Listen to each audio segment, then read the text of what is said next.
Greetings, Dr. Beckett. Welcome to the Quantum Leap podcast. Theorizing that one could time travel within his own lifetime, Dr. Sam Beckett led an elite group of scientists into the desert to develop a top-secret project known as Quantum Leap. Pressured to prove his theories or lose funding, Dr. Beckett prematurely stepped into the project accelerator and vanished.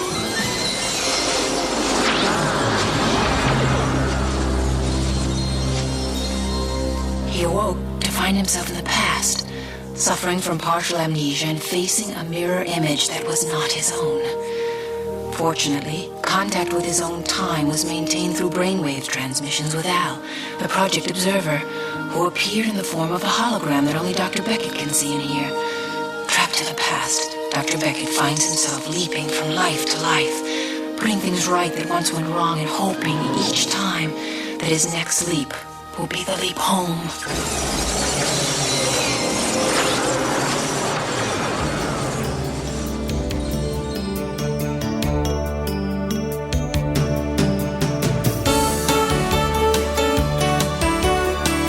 You are listening to the Quantum Leap podcast. This is episode 24, Freedom.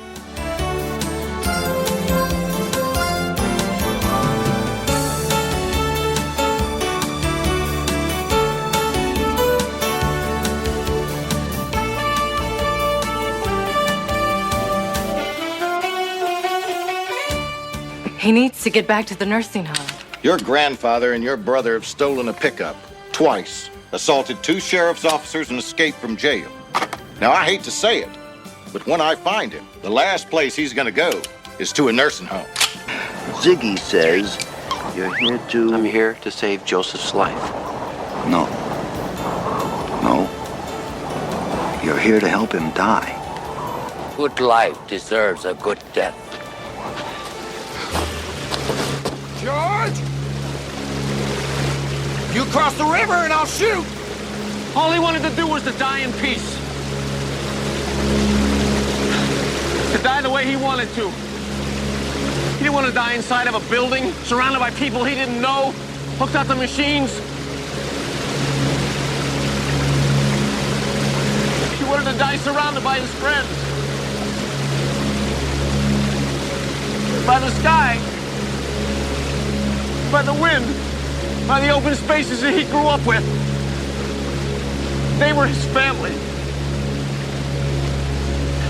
They were his friends.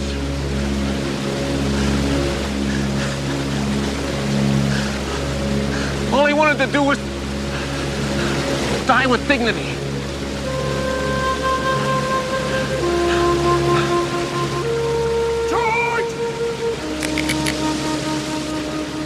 Hello and welcome back to the Quantum Leap podcast. My name's Albie. And this is Heather.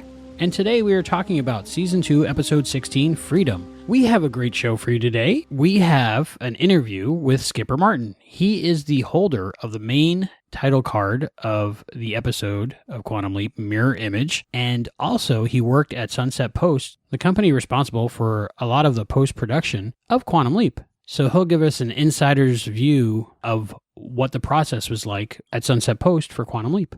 So it's a pretty cool interview. I really enjoyed talking to him.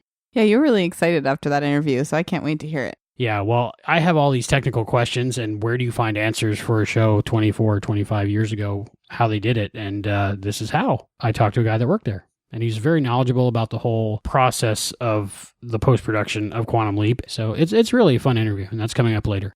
Awesome. What were your first impressions of this episode, Heather? I like this one. There was a lot of landscape shots in the background. They wanted to really make it known that it was in a different setting, and it had a big family element, and also it kind of makes you think about how different our society is now with the use of technology, the way that Joe's, how he viewed the world around him. So that was kind of cool. It made me think a lot. What about you? The episode all about Native Americans. Is that really all it's about? Well, and a guy named Joe and a guy named George. Yeah. A really nice grandfather-grandson relationship. I enjoyed it. I didn't know if I was going to, but I really did. The more I watched it, the more I liked it. The character of Joseph Washiki, for some reason, he is just a pleasure to watch. I have no idea why, but things that he said could be considered racist. Yeah. But it didn't seem to bother me. I just thought he was like a funny curmudgeon. I loved his sense of humor. And I think that being in that situation, it was funny, the things that he said. I don't think he meant it to be harmful to anybody. I think that's why it's not so bad. I mean, not that I'm a fan of racist comments from either side, but I feel like he didn't mean it. He meant it more to be funny than anything else. This episode covers a bunch of topics. We have racism, of course, the afterlife, and dying with dignity. And I think this is a lot about how society treats its older people and just the basic cultural differences between the Native American culture and the American immigrants. Which is technically what we are. And, of course, this episode has a lot to do with really good ventriloquism. Both lips moving and no sound coming out, and sound coming out and no lips moving. I would say about 30% of this episode, the lines were dubbed in. Oh, yeah. And I even picked out some of them, so I know that it was pretty obvious. Yeah, I'd say the worst offense of this was when Leon Rippey, playing Sheriff Taggart, had a huge monologue getting into the Jeep when he was going after George and Joseph, but his lips never moved once. Well, in their defense, that wouldn't have been noticeable in 1990 because it was darker. Like when he was walking around the front of the Jeep, he was in the background. Yeah, of course, back then, people wouldn't be as easy to see it, but it's interesting when you see some episodes that do it really well and other episodes that don't do it really well. That scene, I would say it didn't really have to do with the people in charge of looping. It was something added later that wasn't filmed on the day. But I don't think it hurt it. Like, I think that the episode turned out good, so obviously the ADR worked. I mean, like, the added dialogue was good if it... It's a really good episode, and those things that they add in later on are almost unnecessary. It's kind of like doing the radio version of an episode of television because they're explaining what they're doing as they're doing it or explaining what they're going to do instead of just letting the audience watch what happens. They're kind of leading the audience by the hand. This is what we're going to do next. My favorite was when Sam's mouth was moving and nothing was coming out. What's that? Like a reverse ADR? I don't know, but I was like, hey, look, there's Sam in the background talking and there's no sound. He was like crouching behind a horse or something. He was on the ground while Joseph was trying to shoot at the sheriff, and he opens his mouth and goes to say something, but I don't know what. I tried to read his lips in that part, but I couldn't make it. You can't because Joseph stands up in front of him, so like... I got one like syllable. But he was definitely saying something. Something. We have a lot to talk about after the episode recap. This is Season 2, Episode 16, Freedom. Original broadcast date, February 14th, 1990. Written by Chris Rupenthal and directed by Alan J. Levy.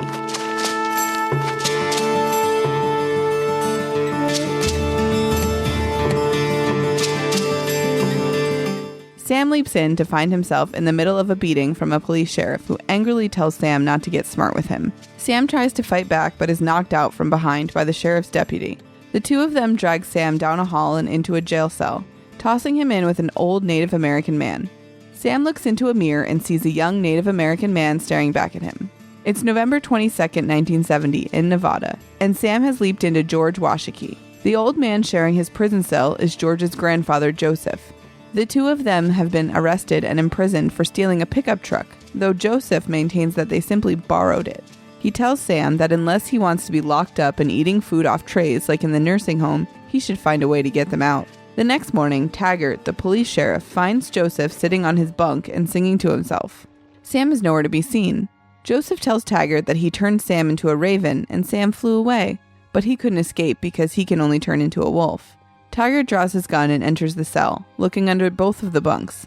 Joseph suddenly stops singing, and Sam, who is hiding under the mattress and covers of his bunk, attacks Taggart and knocks him out. Sam takes Taggart's gun, and the two of them lock the sheriff in the cell and escape. Outside, Sam and Joseph get into the stolen pickup, and Sam hotwires the ignition and drives away, as Taggart watches helplessly from the prison cell window. Later, Taggart is in his office and loading his gun when Suzanne, Joseph's granddaughter and George's sister, arrives to ask about them. Taggart tells Suzanne about their escape, and Suzanne tells the sheriff that Joseph is sick and needs to be taken back to his nursing home. Taggart is unconcerned and leaves, refusing Suzanne's request to come with him. Sam and Joseph are on the road. as Joseph unsuccessfully tries to tune in the radio, criticizing white men for not being able to make anything besides more white men. He laughs, but the laugh turns into a coughing fit. Sam pulls over and examines Joseph's breathing, correctly guessing that Joseph has emphysema. He insists on taking Joseph to a hospital, but Joseph asks Sam to just take him home. Al arrives and tells Sam that the nearest hospital is 50 miles behind them. Joseph gets out of the truck to answer a call of nature, leaving Sam free to talk to Al. Al tells Sam that George broke Joseph out of the nursing home, which Suzanne had to put him into. Sam guesses that he's there to save Joseph's life, but Al responds that he's there to take Joseph back to the reservation where he was born so he can die with dignity. Joseph returns, and Sam tells him he should go back to the nursing home. Joseph points out a hawk passing overhead, telling Sam that the hawk is able to live free and doesn't want to be put in a cage when it's close to death. He tells Sam that he has been among the white men too long and walks away. Al insists to Sam that Joseph won't get proper medical care if they turn around and go back, because the sheriff is coming after them and will probably shoot them.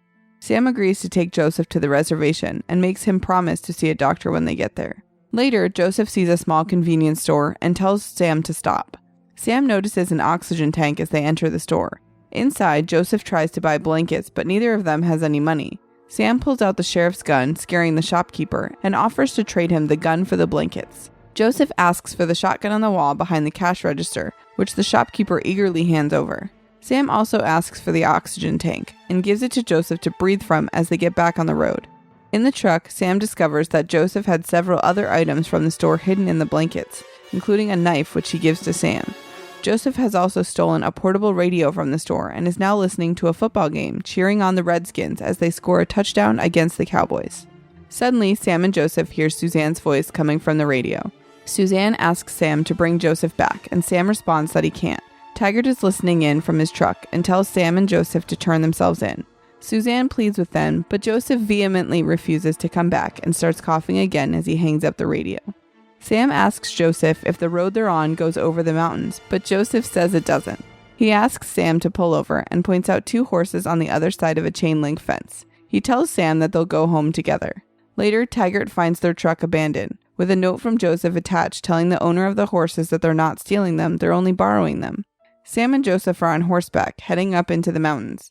Joseph gets off his horse and tells Sam about the officers who rode on horseback when he was in World War I, as he uses a can of paint he stole from the convenience store to paint traditional Native American markings on his horse. Sam and Al watch as Joseph makes a number of handprints on the rear of the horse, telling Sam that they represent men killed in battle. He then gives the paint to Sam to do the same, telling him that he can see it in Sam's eyes. Sam makes 2 handprints on his horse, representing the 2 men he has killed during his leaping. Sam and Joseph then get back on their horses, but a gunshot rings out and Sam falls to the ground. Moments later, Joseph is exchanging gunfire with Taggart, who is shooting at them from further down the mountain. Al is kneeling over Sam, who has been shot in the ribs, although the wound isn't serious. Sam and Joseph manage to lead their horses to higher ground and out of Taggart's range. Later that night, Sam is now leading both horses and supporting Joseph as they struggle to continue up the mountain. Joseph eventually collapses and is having trouble breathing. Sam spots a cave nearby and the 2 of them head inside with the horses. Al is waiting for them inside and Sam tells him that Joseph might not make it. Joseph asks Sam to build a fire near the back of the cave so that it won't be seen from the outside. Sam gathers wood from the fire, then realizes he doesn't have any matches. Joseph offers to show Sam an old Native American trick and starts chanting and waving his hand over the wood before producing a lighter and using it to start the fire. He tells Sam that his son, George's father, used to fall for that trick all the time. Joseph asks Sam if he misses his father, and Sam says he does. Joseph asks if Sam thinks he'll ever see his father again, and Sam says he doesn't think he will. Joseph says that when people die, they shed one skin and put on another, before leaping to a new life. He tells Sam that all of his life is a series of leaps, and we don't always see where we're going. He tells Sam to remember that the next time he leaps. Al asks Sam if Joseph is talking to his grandson or to Sam himself. Joseph tells Sam to stop trying to make him hang on to his old skin, and Sam agrees. Outside, Taggart has found the cave. He sees the light from the fire and hears voices coming from inside. Taggart quickly enters the cave with his gun drawn, but sees the cave is empty and the voices were coming from Joseph's radio. Meanwhile, Sam and Joseph are escaping on their horses. Taggart runs back out of the cave and starts following them again. As the sun rises, Joseph tells Sam that the reservation begins on the other side of a river at the bottom of the hill they're on. The 2 of them start riding down towards the river. But Joseph suddenly falls from his horse, coughing as he hits the ground. Sam quickly dismounts and checks on Joseph, who has injured his arm in the fall. Sam sets Joseph's arm with a makeshift splint and starts leading the horses toward the river as Joseph is on horseback once more. Sam still wants Joseph to see a doctor when they get to the reservation, but Joseph refuses again. Sam tells Joseph that there's so much that he and others can learn from him. Joseph tells Sam that the only thing he needs to learn is that freedom is the greatest gift people are born with and the hardest thing to hold on to. Suddenly, Sam and Joseph hear the sounds of an approaching horse. Joseph steadies his shotgun, expecting to see Taggart, but when the rider appears, it's Suzanne. She tells Sam that he should have never taken Joseph from the nursing home and tries to convince Sam that Joseph can't take care of himself because of his illness. Taggart appears at the top of the hill, and Sam tells Suzanne to take Joseph across the river before leaving to confront Taggart. Joseph asks with a smile if Sam is going to scalp Taggart, but Sam disappoints him by saying no. Taggart sees Joseph and Suzanne heading toward the river and aims his shotgun at Joseph. As he fires, Sam jumps out at Taggart, sending his shot wild. Sam tackles Taggart to the ground, and the two of them start to fight.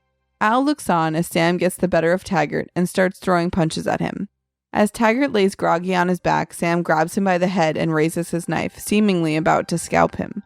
Al shouts at Sam not to do it. Sam hesitates for a moment, then brings his knife down and cuts off a clump of the sheriff's hair, leaving him otherwise unharmed. Al tells Sam that he thought he was really going to scalp Taggart, and Sam responds that he was. Taggart pulls out a handgun and fires a shot down the hill at Joseph. Joseph is hit and falls off his horse. Sam and Suzanne rush to Joseph's side, and Sam realizes that the wound is serious, and Joseph is dying. He picks Joseph up and starts carrying him toward the river. Taggart calls out to Sam, still aiming his gun at them. Sam looks up at Taggart and starts to cry as he tells him that all Joseph wanted to do was die in peace and with dignity under the sky and in the open spaces that he called home. Taggart slowly lowers his gun, letting Sam and Suzanne cross the river with Joseph. As Sam carries Joseph across the river, Joseph asks him why he's crying. Sam says he doesn't know. As they reach the other side, Joseph tells Sam not to cry and that he'll see Sam's father soon. Sam lays Joseph down on the ground and realizes that Joseph has died. Suzanne starts to cry, and as Al watches on in sorrow, Sam breaks down into tears again. He looks into Joseph's face one more time, then leaps.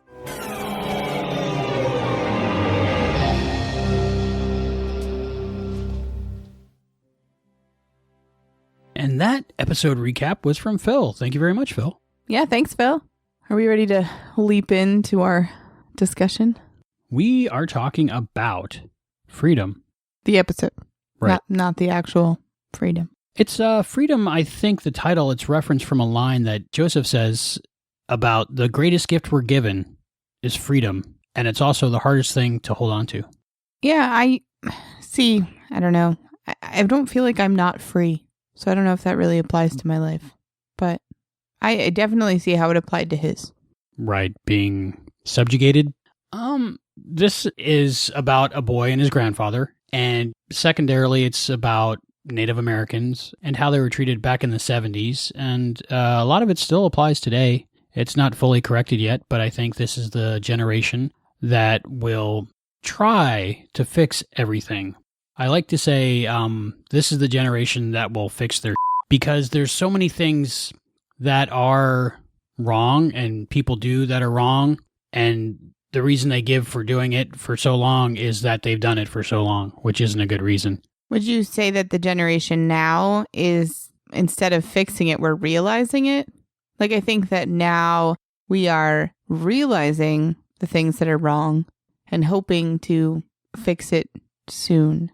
And I think the younger generation, say young teenagers, tweens, that generation is going to be the generation that will grow up as they think now, which is, well, that's stupid. Why don't we fix that? Right. That's all you really need as a society is to collectively say, that's stupid. Let's fix it. Well, you're not born to hate. So if you're born into thinking that way, that's one thing. But a lot of people with children now, hopefully more than I think, but a lot of people that are raising kids now know that those things are wrong and know that racism is wrong. So hopefully the kids that grow up that would have normally grown into that hatred don't even know that that's a thing, because it's only created by us. The hate and all the prejudice, opinions, those are all created by our brains. They're not real. They're just thoughts that are created. So hopefully they will slowly but surely not exist soon. I think a big motivating factor to the changes that are happening, at least in the culture that I know of, how things are changing, a lot of it has to do with freedom of information, the internet, and people have the ability to learn more than what they're taught, say, from their parents. So ignorance and racism might not be as easily passed on to the next generation. Also, I think we question more things now. We don't just believe what is told to us, we question everything. I love that. If somebody doesn't question everything, I wonder why they exist. Honestly, if they just accept what they're told, it just seems like, are you really in there? Some people obviously have that problem. So this has a lot of topics in this episode that are pretty much still applicable today. A lot of progress has not really been made for Native Americans like it has been for other groups. They seem to be forgotten. Well, I don't think they're discriminated against as severely. They're not denied service. Like, look at the Color of Truth. He couldn't sit at the counter at the diner. Well, that's not really the case here. It's not that he can't sit at the diner counter. It's that he stole a truck. Like, this isn't as much of, like, the sheriff having race issues. The sheriff just seemed like a jerk. Even his deputy said he's built a doghouse for everyone. So I don't really even think that was him being a racist. That's probably why he beat the crap out of him in the beginning of the episode. But I don't think that that's why he chased him. I think he chased him because he stole the truck. Not sticking up for him. He's a total jerk face character. I did not like him. And if he wasn't on Star Trek, I probably would have hated him more. But not that he was a great character. Not either. But what I'm trying to say is that it wasn't just the sheriff attacking him for his culture. He was attacking him more so that he stole a truck and broke out of jail. Leon Rippey, like you said, from Star Trek The Next Generation. Yeah, I every time I looked at him, I couldn't not see that episode where he was frozen. He needs to just let it go. You should totally put Frozen music right there. In the neutral zone. Yeah, he plays a guy that's frozen. Well, was frozen. Gets thawed out and plays some country music. And tries to find out why there's no TV. How do you cut on this here TV? Well, he was kind of like ignorant in that episode, huh? Not as much, and not mean at all. No. Two totally different characters. And oh, yeah. But he played them both great. Mm-hmm.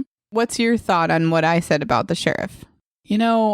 I really don't know too much about Native American culture except what I've seen on television. So that being said, is that part of the Native American culture to just borrow things from people without asking? I think that was a Joseph thing. Like, I don't really think that was a Native American heritage. I think that he was that's just the way you see something. Well, that's what I'm getting at. I don't think Joseph is the perfect representation of Native American culture. Right. Now, the thing that I want to ask you, what's the difference between borrowing and stealing? I would say permission. Okay. In my understanding, it's permission. If somebody says, can I borrow this? And you say, yeah, you can borrow it. Give it back. And if it's a girlfriend, you're not going to get your shirt or your jacket back. Or your pen, if anybody asks to borrow your pen. Yes, that's not borrowing unless it's chained to a counter. Or, hey, can I borrow a tissue? That's not ever going to come back. Yeah. I don't think I want that back. But if he were to return the car, would it still be considered stealing if he brought it back to where they had it? In my understanding, I would say yes, because once you take it, there's no way for the person who owns it to know your intent on bringing it back or not. Okay. But he did leave a note for the horses. But he traded a stolen truck for the horses. I really think that Joseph had good intentions. I don't think that he meant it to harm anyone, but then he stole more from the store. Yeah. So I really, really like Joseph, though. I really, really do. And I love his personality, and it almost makes it okay that he stole stuff. He's got so many flaws, and yet we still like him. And kudos to Frank Salsedo. I hope I'm saying that right. But he did such an awesome job because Joseph was such a complex character. Like you said, he had all these flaws, but we loved him anyway. He had such a good sense of humor. And I think that you had even said that he was making like racist comments towards the white man, he kept saying. But it was funny. It almost like it wasn't derogatory. I didn't feel insulted by it. And normally, like, stuff like that, stuff like stealing. Which is bad. Right. Or racist comments or anything like that, you'd be like, wow, that guy's kind of a jerk. But this character wasn't. Like, I didn't feel like that at all. And at the end, you really did want him to get to where he needed to be to die. And it really was sad when he got shot. That's such great acting in this episode, because even Sam at the end, when he's holding Joseph and he's crying, like, man, that was awesome. What a feelings moment, that whole scene, because you can see that Sam really did care and that he was really moved by this, because in the beginning, Sam, being a doctor, was like, wait, you can't just go die. We need to fight this. We need to get you better. And so this whole journey, which is kind of metaphorical because they really were like on a journey, literally, but the whole emotional journey that they both went on to get Sam crying there, begging, just let us be. Awesome acting in this episode. I think it has a lot to do with the writing of the episode, plus getting the perfect actor for that part. Oh, yeah. If one of them wasn't up to par, it might not have worked out, but it was just, sometimes magic happens, and that character, I think, was magic. As for borrowing versus stealing, I understand the point where if you're not using it, and I can bring it back later, and it helps me, kind of like paying it forward, but everybody doing it at the same time. I think if there was a understanding, because I know in some towns there's like public cars that you can just borrow and bring back, things like that. It's a great system and it works out, but only if everybody's aware that that's the deal. Right, and that's what you said, permission. I definitely agree with you that there has to be some kind of spoken word of like, hey, I'm going to take this and I'll bring it back. There has to be an understanding from both sides if you're going to borrow something, especially a car. I don't think I'd be okay with someone taking my car out of my driveway, even if they did bring it back. I'd be like, hold on, let me call my insurance company, make sure it's okay with them. Do you have insurance? What are your plans? Like, what are you going to do? Because if you're going to go murder someone with my car, probably not okay. It's an older car. You have to go easy on the accelerator, please. Fill it up with gas before you drop it off. There has to be a written contract before you borrow my car. Yeah, I guess it's just different cultures again. And really, how are they going to return it? Yeah, there's no way he's going to return it. He's taking it to go somewhere to die. Right. That might be the escape clause in the borrowing contract. All bets are off when one of you dies. So you need a part on your form for full disclosure. Do you plan to die with my property?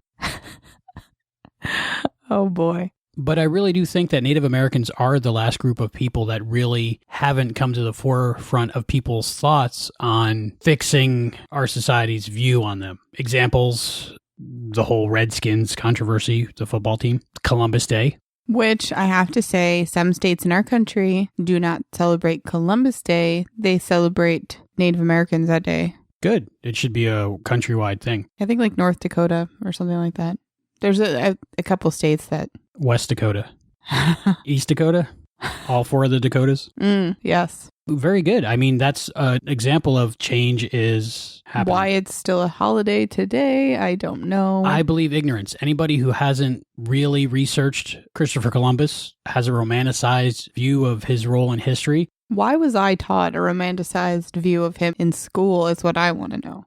Me also. I was taught everything you were taught in school, probably, maybe worse, who knows. And before the internet, of course, no one of the students could say, hey, wait a minute, did you know? But now I'm sure that's happening all over the place. If Rennie was going to public school, that would totally be her.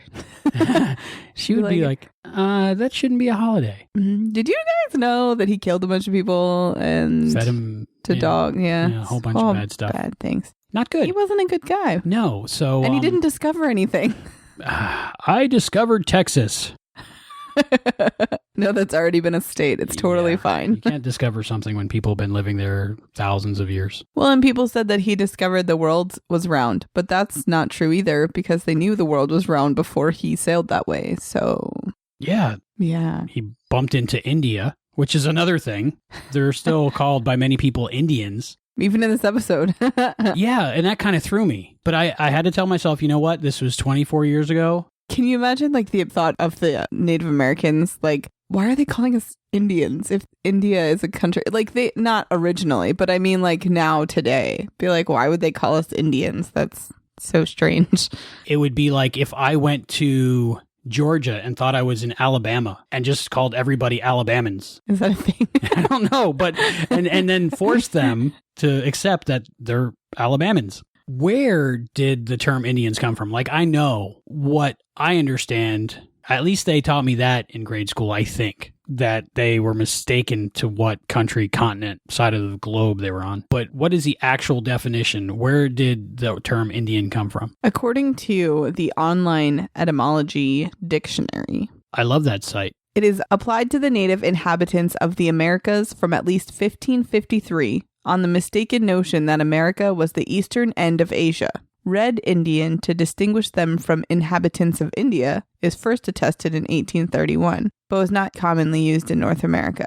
More than 500 modern phrases include Indian, most of them U.S., and most impugning honesty or intelligence, such as Indian giver. So it's not a complimentary term. No, definitely derogatory. So that's why I choose to say Native American. And I know a lot of Native American groups still call themselves the whatever Indians, which is still strange for me. Like, if someone came along and was like, we're going to call you the Blue Dots, you'd be like, all right, we're the Blue Dots. Like, it was a mistake originally. The mistake doesn't fascinate me or surprise me. What does is the hundreds of years of carrying on that mistake.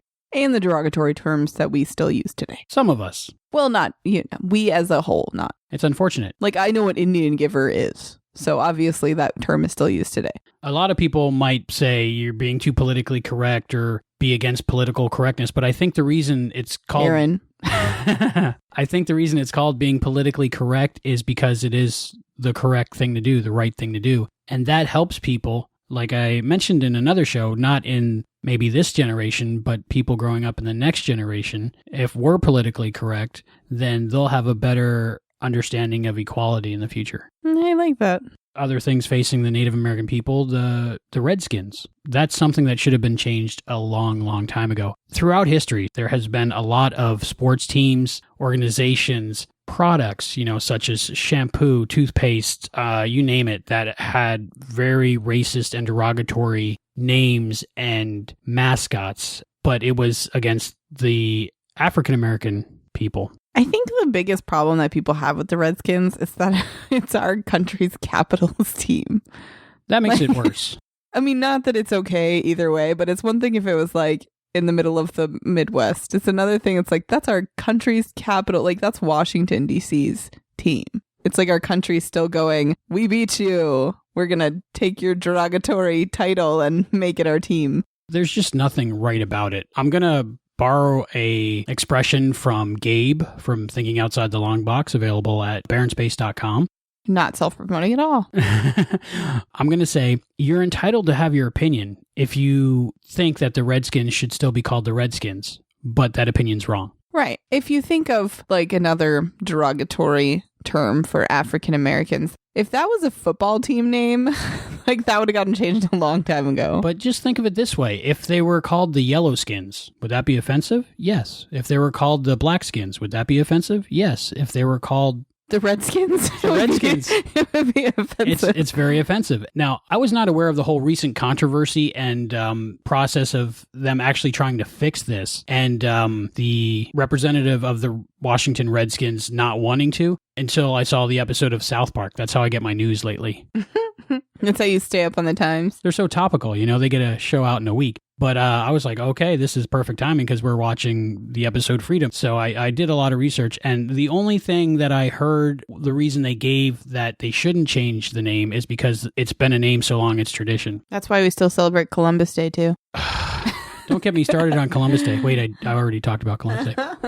But doing something wrong for so long is no reason to continue doing it wrong. But more and more people are citing that the name should be changed. Well, that's good. I hope it does. It would be great if it still was about Native Americans and there was a positive... what would you change it to? You leave that up to the Native American people to say, hey, you know what? This represents our people. It wouldn't be like that, though. They wouldn't be like, okay, what do you guys want? They would pick something else and it would just...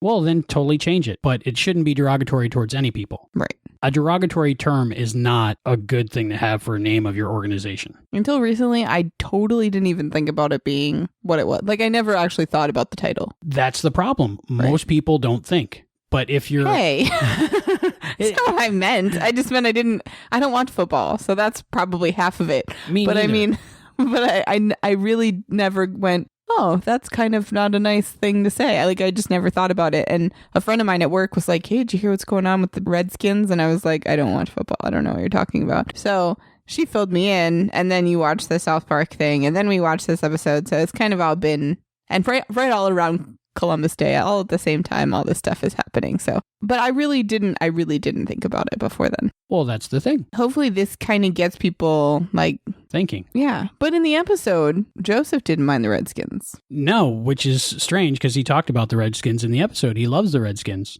Because they are named after the Native Americans. And he said he loves when the Redskins beat the Cowboys. Right. I wonder what he was speaking about really there.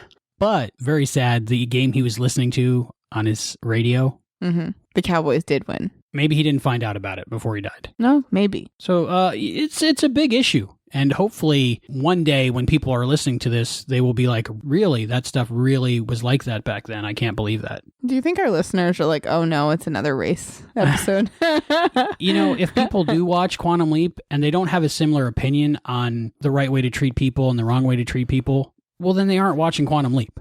Yeah. And if they're watching it and disagree with everything Quantum Leap has every episode, I don't know. But that's why we're here. We're trying to get the message and moral and meaning out of each episode of Quantum Leap. Oh, yeah. And hopefully one day, soon, this won't be an issue anymore. I was more like Al. I wanted to see some old school Native American tradition in this episode. You know how when they were doing the fire and the old ancient trick. That was very funny. Yeah, but I'm kind of disappointed that he didn't make it to his home because I kind of was curious to see what... He did make it to the reservation. Barely. But I mean, I wanted to see, like, I don't know, like what it would be like, I guess. I've been to a casino, but I don't really think that counts as a reservation. There's other topics in this episode. The afterlife, whether or not it exists, because Sam is under the impression it doesn't, and Joseph is under the impression that it does. We're not going to discuss that, are we? Dying with dignity, which was a big topic when this episode aired. In the news a lot back then was Dr. Jack Kevorkian. Euthanasia. Also a big issue in this episode, which you really don't see at first, I don't think, is how society treats its elderly. I don't think if Joseph was younger, his family wouldn't want to put him away and control him as much. I know you said that the dying with dignity was a big thing when this aired. It's also a big thing going on in the news as of now, October 2014. There is a young woman, 29-year-old, who got diagnosed with terminal brain cancer, and she was given 6 months to live, and she has moved to a different state because where she was living, it was illegal to kill herself or, die with dignity. And she's actually chosen a date to die, and she will be surrounded by her family, her husband, her mom, and her friend who's the physician who's going to see this all happen. But yeah, it's like a big controversy on the news right now. My opinion, to me, that's like going to a movie and saying, this movie's going to end in about an hour and a half, so I'm going to leave right now because it's over in an hour and a half anyway. You don't get to see the rest of the story. I'm not advocating for her. Yeah. So it is still a big issue today. I have a living will myself, which is, do you know it? Not let you die. Keep me alive at any or all costs by any measures. Hook me up to every machine possible. The old addendum to that was leave the television on the Sci-Fi channel. But there's very little sci-fi on there right now. So I would have to say leave it on like streaming Netflix with a lot of sci-fi that I can kind of listen to. Even if I'm like a brain in a jar, keep me alive. Good to know.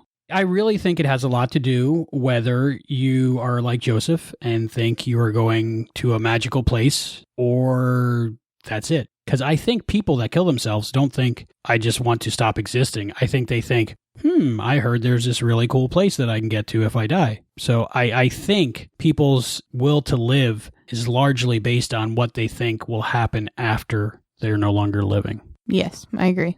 Because then they think there's something better. So they touch on that subject. And it's interesting to me that Sam, being a scientist, one, believes that there is a God, and two, that he believes in a God that is controlling everything, but he doesn't believe in an afterlife, so he doesn't believe he'll see his father again, which I always thought those two things were connected, but maybe not. I took that question differently. When he asked Sam, do you think you're going to see your father again? And he said no. I don't think he was thinking afterlife. Oh, just like you think you'll see your father again while you're alive. Right.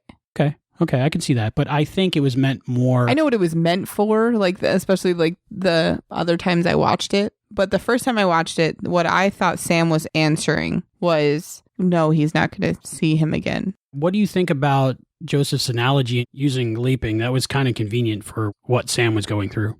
Yeah, I really liked that. I didn't know that Al was going to kind of point it out even more. But I like when they have little moments like that. They've done that before in other episodes where they kind of hint towards that. But it does kind of fit what Joseph was talking about. And it fits Sam very well, too. And it's kind of like a wink to the audience. You know, we're talking about leaping. It's like when they mention the title in the episode or something. I was positive Joseph was going to say leaping from life to life, putting things right that once went wrong. but he didn't. That might have been too far. He was really close. That might have hit the editing room floor, but that was really close. If I was going to lose a loved one and say they wanted to go somewhere to die, I would want them alive so I could spend more time with them. So I can see why Sam, at least in the beginning of the episode, didn't want to help him die. But turns out the person that helped him die was the sheriff, because he only had emphysema. He wasn't going to die right away in the next 45 minutes if he didn't get shot. Right. So maybe it was a bad idea to steal the truck. They could have walked there and made it. What about the way this episode started out? Punch to the face. That was kind of crazy. Sometimes the leaps are a little more dramatic than others, and this was definitely pretty dramatic. Jarring. Yeah. Lesson number 1, it never pays to get smart with me. So that was a lesson we learned. Yeah.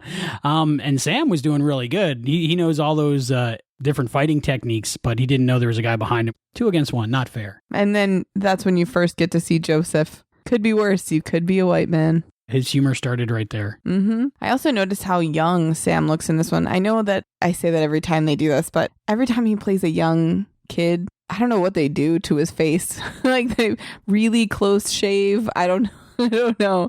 But he always looks so young when he does the younger roles. Not that 25 is that young. Didn't you notice he looked younger in this episode? He did. He really did. And in an episode where he is playing an older person, he looks older, which is weird. Scott Bakula just turned 60, and he does not look 60. That looks pretty good on NCIS. So whatever they did back then to make him not look old, he learned how to keep doing it. Yeah, he always has like a different haircut, too. It's cool that he can do that, because... Haircuts between leaps, I think. You leap into a barbershop, and then you leap out. Who knows? They cut that part of the leaping process. So, speaking of the beginning of the episode, I was pretty shocked at some of the things that Sam did in this episode. Like, one, breaking out of jail and stealing the cop's gun right off the bat with this guy who he doesn't know. So that was one thing. He almost scalps a guy at the end. He had no problems hotwiring the truck, stealing the truck. I mean, like, it was just weird. I don't know if it was just something about Joseph, just like we like Joseph no matter what, how he kind of just felt like he needed to help him. But I am really shocked most of the things that Sam did in this episode, because they're very not Sam Beckett-like. And he just seemed to go with it. He didn't seem to question himself at all about it. Yeah, and Al was like, Sam, stop. I thought you were almost going to scalp him. And he's like, I was. He was very angry, but he had just shot his canoe. No, that was before. It was before? Because if he would have scalped him, Joseph would have been okay. Joseph went to shoot him, and then he shot Joseph. Yeah, you can't really blame the sheriff as much. The sheriff was, yes, a little 24601, but Joseph did shoot at the sheriff, so that's why the sheriff shot and killed Joseph. Who knew you'd make a Les Mis reference in Quantum Leap podcast? I think the anger issue just fueled it, but yeah, Sam was not himself in this episode. In the middle, he was all, we need to get you to a hospital and take care of your emphysema. And then he was like almost shooting up the store clerk. So I don't know. Just, it's not a very Sam episode. We went from the guy who wouldn't sleep with the girls that were married to the person he was. Yeah, Tom from Honeymoon Express. Right. When he was in Honeymoon Express, he wouldn't sleep with the wife. But then he's almost scalping people in this episode. His morale has definitely gone down. I think further evidence of the whole being Swiss cheese with the leapy. Yeah, but that's never affected his morale before. It is strange to see him doing this, but at this point, Sam Beckett has killed 2 people. Yeah, and he put handprints on the horse to show. For me, that was my biggest wow moment in the episode. I did not pick up on it the first 2 times I watched it. I think that's why I was so shocked and got a little bit excited when I found out. I didn't know until I read Juan's research on it, and then I was like, wow, so cool. It makes sense, though. And when you rewatch that part, Joseph looks into Sam's eyes and knows. That's a big part that I missed. I guess I can't see them all, but it's good we have more than 2 of us. That's why we're a team. Team QLP. Perfect new name for the Washington team. The Quantum Leapers. Yeah. What? So we'll submit that into the White House. Okay. For your team. You never know. So is there any significance to the fact that it was 11/22/70? That was strange, right? Because I know that date, of course, because of... the Stephen King novel after the original date. Yes, about Kennedy's assassination, and knowing that Donald P. Belisario was, in fact, in the military with Lee Harvey Oswald, that might have been a date that stuck out in his mind that he could use. I can't wait to hear more about that story. Yes, you don't know too much about it because you can't. That's on the list. So this would have been 7 years after that? Just odd that they picked, 11/22 out of 365 days. They picked 11/22. Just weird. It'd be interesting to find out how they did pick it. Hopefully when we talk to more writers. Have I talked about the fact that the handling sounds like a pterodactyl? Pretty much. That was pretty close. That's when you hit it on the side. But is the handling crying? Like, don't hit me? I think so. I think that's the squeal. It's like, yes, I'll do it. Okay. I know we really haven't talked that much on this show about abusing your handling. Manufactured intelligence and the abuse of manufactured intelligence and the enslavement of them. But that's another issue for another show. But so he has to keep getting new ones because he beats the crap out of them. I think so. I think you get more information out of your hand linked with kindness than with anger. That's just my opinion. It just cracks me up because it honestly sounds like the hand link. It's like, ow, every time. Yes. I don't know how many times I kind of smacked my iPhone hoping it would make that sound, but it doesn't. That should be a feature. You should write Apple about that. Siri is just totally ignoring me lately. Siri, when I hit you, I want you to sound like a pterodactyl. Ow, it really hurts. I didn't find anything on that. Would you like me to look on the web for you? Please stop abusing me, sir.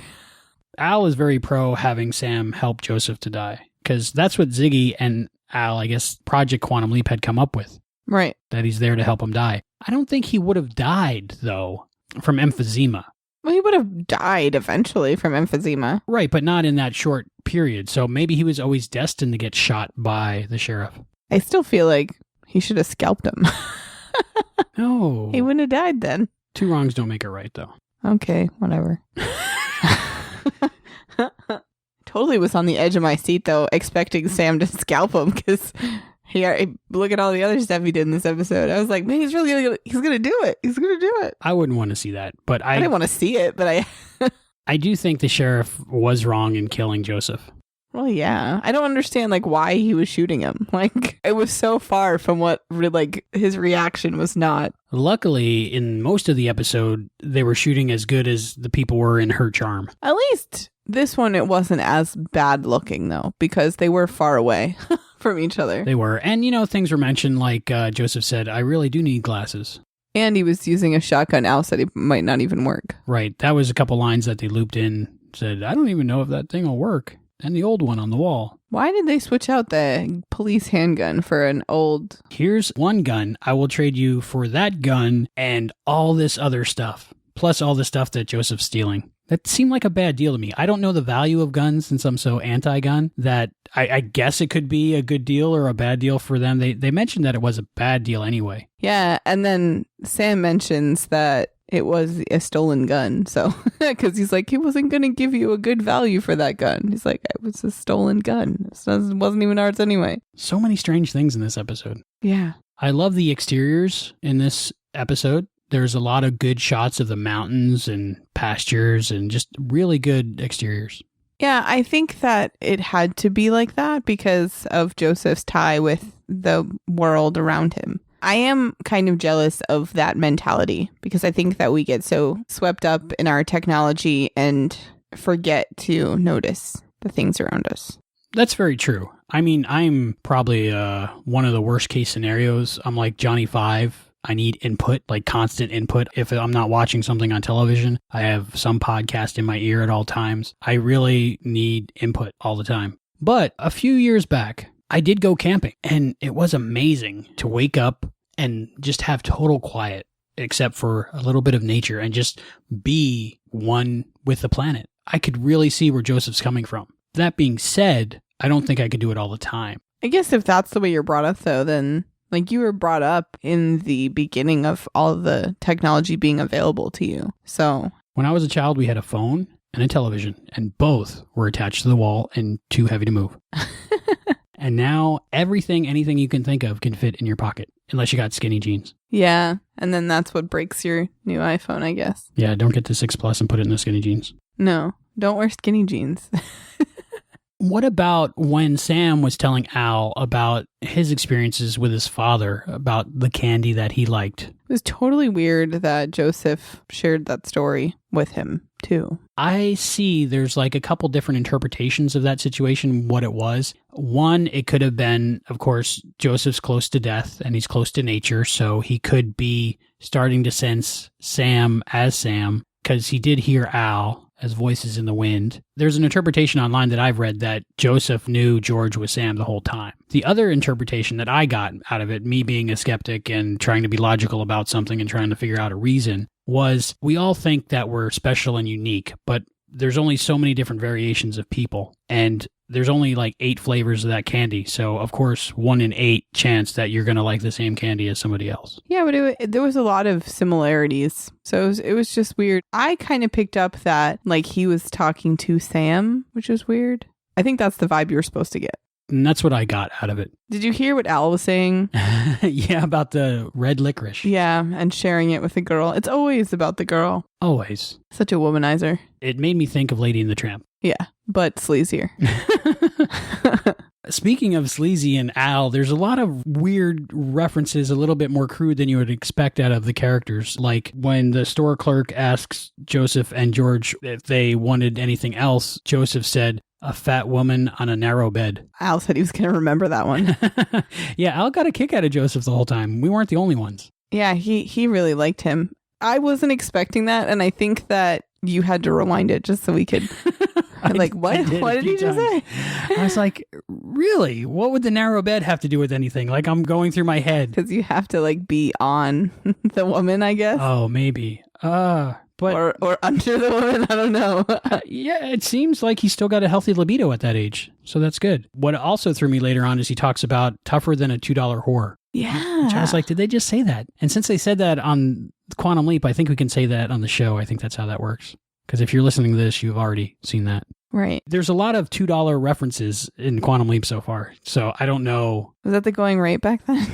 Hey, that's a great deal. Even if it's a little tough, you know? Oh, man. I don't know. It just surprised me. But I do like that Joseph was singing Nevada instead of Oklahoma. And he was just like, yeah, so. It fits. Yeah. I guess there's wind on a lot of trails everywhere. The whole part with the oxygen tank outside the general store, did you see that coming? Yeah. Me too, because he had emphysema and there was a tank and Sam kind of looked at it. It was a creative photography moment there. I did know already about the O2 respiration trigger mechanism that Sam talks about, where if your lungs and your body is getting too much oxygen, your body forgets to request more oxygen. Right, because it doesn't have to work for it. If you have too much oxygen, and even if you have oxygen on you, sometimes your lungs stop using oxygen and you can die from that. It becomes dependent on it. I think we're all dependent on it. It was a cool thing that he said that, but it would take quite a while for him, my understanding. I'm not a medical doctor, but my understanding... Really? I had no idea. I'm a podcaster, and I did stay at a Holiday Inn Express last night. But the O2 respiration trigger mechanism doesn't happen until you've been on oxygen for quite a while, as far as I know. Are there palm trees in Nevada? Yes, Nevada has palm trees. Okay, I wasn't sure, because I think it was filmed in California. But Nevada does have palm trees, so... Yeah, and those are different, I think, than like Californian palm trees. All right. But they're like right next to each other, aren't they? I just knew they weren't in Nevada because if you look at the phone booth, it says Nevada Bell, which is the one thing that they always do to place a location is always put the state that they want you to think they're in on the public telephone. So they were trying too hard. A little bit. They were probably in a back lot somewhere. No, they were definitely on location. Yeah. Except when they were driving in the truck with the rear projection background behind them that totally didn't match the exteriors. It was like Dorothy when she was done walking the yellow brick road right into the wall. Yeah. Why is she walking into that wall? You weren't supposed to see the wall. It's just too clear now. So who is Marcus Welby? That was an old television show that was on back then, all about doctors. Huh. I could see Joseph using that for a reference as to medical care and a doctor. That would be like in the early 90s saying, "No Dr. Quinn for me." Or Doogie Howser. Hey, that's a good one. Have you noticed that Al walks through things just because he feels like it? He just walks through stuff to be funny. Only twice per episode. He's just like, oh yeah, you see this car right here? I'm going to walk through it. They're getting really good at that. Oh, it doesn't look bad. I just think it's funny that, like, do you think the special effects people were like, really, you want him to walk through a car again? Or do you think they were like, yeah, he gets to walk through a car? Probably the second one. Yeah. I know if that was my job on a show, I'd want to do that at least once or twice a show. I wouldn't want to have a show where I didn't do it. I'd be like, maybe they don't like me. Yes. Now we're going into the psyche of the special effects people. The real reason why Al walks through cars. In the shot where Sam's hands were going on the horse, the handprints, you could see that the yellow paint was on there before previously and washed off. And then, so it was a second or third take. Yeah. Yeah, I kind of noticed that. So that kind of broke the illusion a little bit. So I guess they did use real paint. They should have used like water-based paint maybe, so it would come right off. Was Joseph in World War I? Joseph must have killed 3 people. So besides being a little bit racist and a little bit misogynistic and a thief, he's also a killer. But we still love him. Explain that. He's got a really good personality. That makes up for a lot. Maybe that's why I get by in life so well. Have you killed anybody lately? Stolen any cars? No, but I have a really nice personality and I'm very humble. Yeah. Do you want to know, guys, how humble he is? Oh, boy. You already mentioned the old Native American trick. Yeah. But I thought that was really funny because in his medicine bag, I think it was, he had the Zippo lighter. And then later on in the episode, when he does get shot, he mentions that if this was a movie, the lighter would have stopped the bullet. Right. And the medicine bag was right there when they opened his shirt. So they totally set it up for that to stop the bullet. But it didn't. No, it didn't. That's another great writing thing that they're doing like they did in Her Charm, where there's a normal expectation of what's going to happen because it is a TV show or movie, but they go against that. Were you shocked the first time you saw this episode that Joseph actually got shot and killed? Yes. I thought that the lighter was going to save him. You really did? Did you see that as a setup coming up? Not originally, but when he got shot, I was like, oh, the lighter's there, right? And then he opened his shirt and the lighter was there, and I was like, oh, but I also thought it was weird that Sam got shot, and then it was like, oh yeah, he's fine. Sam got shot hard enough to knock him off his horse, and then they were like, it's just a flesh wound. Keep going. Merely a flesh wound. Yeah, he wasn't grazed in the arm. He was shot in the ribs, and it burns like heck. Yeah. I'm like debilitated by a paper cut, and this guy's like, it's... But they didn't even... Did they wrap it? I think they put something on it, but... And then that was it. Like, he didn't favor that side the rest of the trip. And that was just so weird. I think the deal is if you and your grandfather are on a journey and you both get shot, the person who gets shot the worst gets carried. Right. But even before he was carrying his grandfather, he was like fine after that. He was like, oh, it's been like 3 hours. Who cares if I get shot? Sam Beckett, time traveler, superhero. Come on. Now, tell me, did Sam get shot? So now is Sam shot now? Sam has a bullet wound? If we understand correctly, Sam's physical body is there. And only I know Hayden, but what I'm saying is... I'm saying, yes, he got shot. So does he have that scar when he leaps next? Or is he still shot in the next leap? He was hardly even shot 10 minutes later in this episode. I think whoever or whatever might be bouncing him around heals his bullet wounds. It might be. Because, I mean, really, if you get shot hard enough to fall off of a horse, let alone that you fell off of a horse, because those suckers are pretty tall and falling off of one sucks. But he not only got shot hard enough to knock him off the horse, but he also fell off of a horse and then was fine by the next scene. It was just weird. Like, they shouldn't have even had that as the thing. Like, why even have him get shot if he's going to be fine? He should have got grazed in the arm. Well, right. Like it taken a little piece of his shirt off and that'd be it. Al said that it would took a little chunk of flesh. Hi. So maybe paper cut and I'm done. Yeah, but of course, again, Sam Beckett. So what? He got shot. And like, okay, he's bleeding, especially if you get shot in the ribs. That's not something that just goes, oh, I'm not going to bleed. That's going to bleed every time you move. You can't really get shot off a horse. I guess he got shot and then fell off the horse from being shot. Like, oh, I got shot, falling off the horse. I saw on Mythbusters that you get shot, the bullet goes through you, you don't move, and there's no reaction. It's not like an old Western. But it totally looked like he got shot off the horse. Like an old Western. Right. Which was pretty cool. Except he was fine in the next scene. It was like, just kidding, you didn't really get shot. Maybe he got TV shot. He totally got TV shot. But if that's the worst part of this episode... It wasn't bad. It really wasn't bad. But I just think it's funny because you're like, wow, he got shot. And then he's fine. And you're like, oh, okay. And then the other guy gets shot and he's dead. It's just, they both got shot off the horse. I found it a very sad ending, but a nice ending. And I was totally convinced when Joseph asked his Togo whether or not they made it. I thought Sam was going to lie and say, yes, we made it. I just thought that's how it was going to end. But Sam said, no, not yet.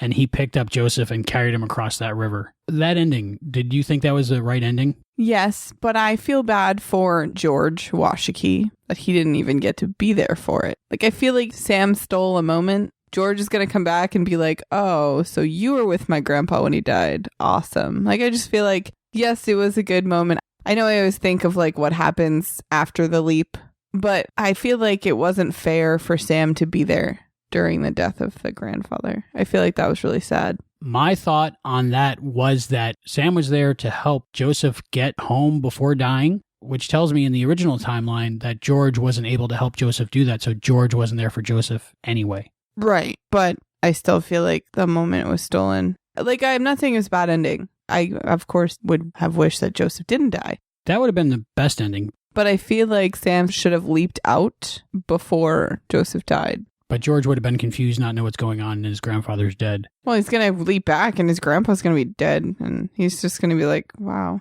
There's no really right way to do that. Sam didn't save him. Sam didn't help him. In the end, he still died. I don't know. I know that I'm the white man not understanding that whole thing. I just feel like, in George's point of view, that it wouldn't have been fair.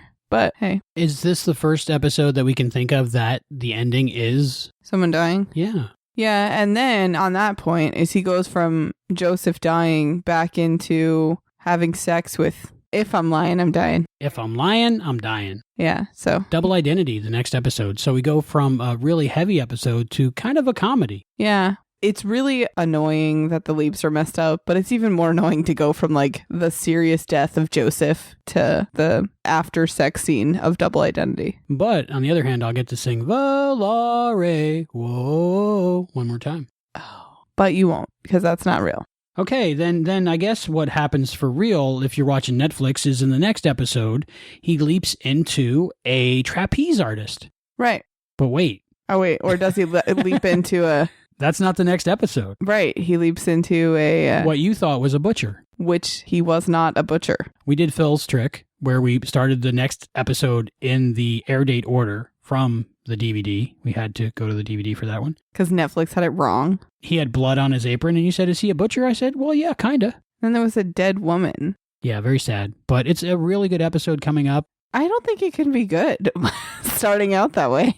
It's not a fun episode. I guess it's more appropriate to go from a death scene to a morgue.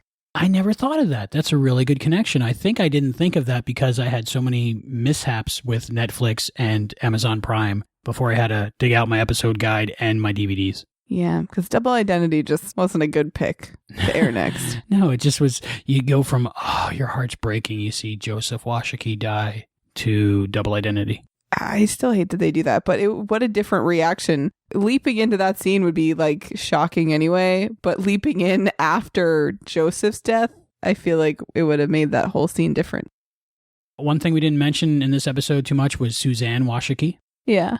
Do you think she was an important character, or could we have done without her? I think that she was important because it fit the storyline. Like, she was there to take care of him. Like, I've seen a lot in family dramas where it's like the one kid takes care of the parents and then the other kid comes along and tries to change everything up. I think that's kind of what they were going for. And she also kind of represented that she didn't feel the same about his death. she wanted him around for when she got married, and she put him in a nursing home. Like, she didn't feel the same way that he did. So though they're of the same like culture, she has different opinions. So I feel like she was there to just kind of help the story along. For lack of a better term, she's more Americanized. Yeah. Which seems crazy to use that term in this situation. She had to be there for that reason. She was played well by Gloria Hayes. I think she did good. Oh, yeah. She didn't really have a big part, but I still think she was necessary. Tom Everett played Deputy Sheriff Hazlitt. I think the only reason he was there is so Suzanne could listen to the CB. I don't really think he had a big part, except that obviously the sheriff couldn't have been alone. And it did help the Suzanne storyline too. It wasn't a big cast in this one, though. But you don't need it. It's a great story without it. Funny things in this episode, Joseph had a lot of good one-liners, you know, like when he said, "So is New York." I laughed out loud every time. Yeah, I liked all his one-liners. The one thing that surprised me about him, not the stealing, not the language or the terms, but that after he was finished with the paint, he just threw it on the ground, the bucket of open paint, like totally littered. And my thought process went to, in the 70s, they had an ad campaign with a Native American, and somebody would throw trash on the ground and he would cry. Yeah, he was pretty connected to the earth. So just throwing a can of paint like that, I was like, really? You're going to litter? Where was he going to throw it, though? I don't know. Put the lid back on it, bring it with him. I don't know. The carelessness of it, yeah. That one thing just threw me. I didn't even notice that, but now that you say it, I that is really weird. And if there wasn't that anti-littering campaign with Native Americans, then I wouldn't have thought of it. But I was like, what a weird campaign anyway. Well, it makes a lot of sense. Like, you came to our home and you're just throwing your garbage on the ground. That's not cool. Way to go, us. Not us, but people related to us. Not even necessarily, but... Yeah, that's true. Overall, give me your opinion on Freedom. I liked it. I liked it the more I watched it. I liked it to begin with, and the more I watched it, the more I liked it. I agree. Me too. As promised earlier, we have an interview with Skipper Martin. Yeah, this turned out to be a really great interview, and I think Albie really had a good time talking to him, so here it is.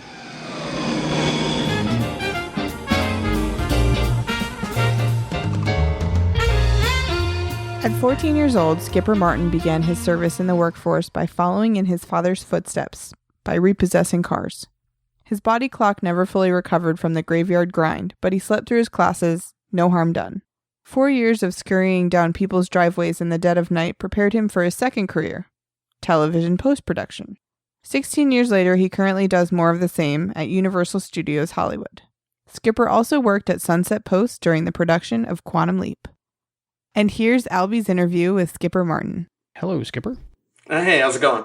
Pretty good. You have a little piece of history. You have the, is it called a title card? It's a good question. I don't remember. Isn't that called a main title card? I could be wrong. Okay. But essentially, it is the card for the show. In the show, actually, for fans, didn't they give that a name? You know, the name for where and when he is. I think there's a name for it in Quantum Leap lore, but I couldn't tell you. I should know it, but I don't. Nah, me neither. But it's for Mirror Image, so that's a big deal. Yeah, it's for the finale episode. That was way back in 1993 or whatever. To call it a piece of history, boy, it's a stretch. What a reach. I'm not going to go out of my way to say, wow, I've got an amazing piece, a relic, a lost long thing. It's really damn near nothing. But it's my nothing, so I love it for what it is. I love it for a bunch of different reasons. I love it for the connection to Quantum Leap. It is a piece of the show. But, okay, well, first off, let's back up. What the heck is it? What are we talking about? I worked back in 1992, 93 at a post-production facility called Sunset Post, which is no longer around. And I had become a major, major Quantum Leap fan. My ex-girlfriend at the time, Claudia, had introduced me to the show. I'd never heard of it. And we were at her house, and I just remember her blanketly saying, oh, here's this great show. I'm like, yeah, whatever. And I just thought it was a cop show. This was the episode called Dreams, and because Heather has not gotten to Dreams, I won't spoil anything. It's just really great. All I knew was roughly what was happening in the basis of the show, and then she kind of explained it to me, but I think I instantly forgot it. I just fell in love with whatever was happening in that episode as its own entity. And at the end, when he leaped out and became someone else, then all bets were off. Wait a minute. Okay, this is the coolest damn thing ever. I'm coming back next week. And I got super, super hooked. And later on, I was fortunate enough to actually work at the facility where they did the post-production for the show. David Belisario was overseeing the post-production of the show. He practically lived there. I would see him there all the time. Never met the man, seemed like a nice guy. But when I found out that the show I loved was actually being posted there, I'm sure many, many people will tell you this, you never want to work on a show like that. You never want to work on a show you care about. You just ruin it. You see how the sausage is made. And not that it ever ruined Quantum Leap. I wasn't close enough to get ruined. I'm very happy about that.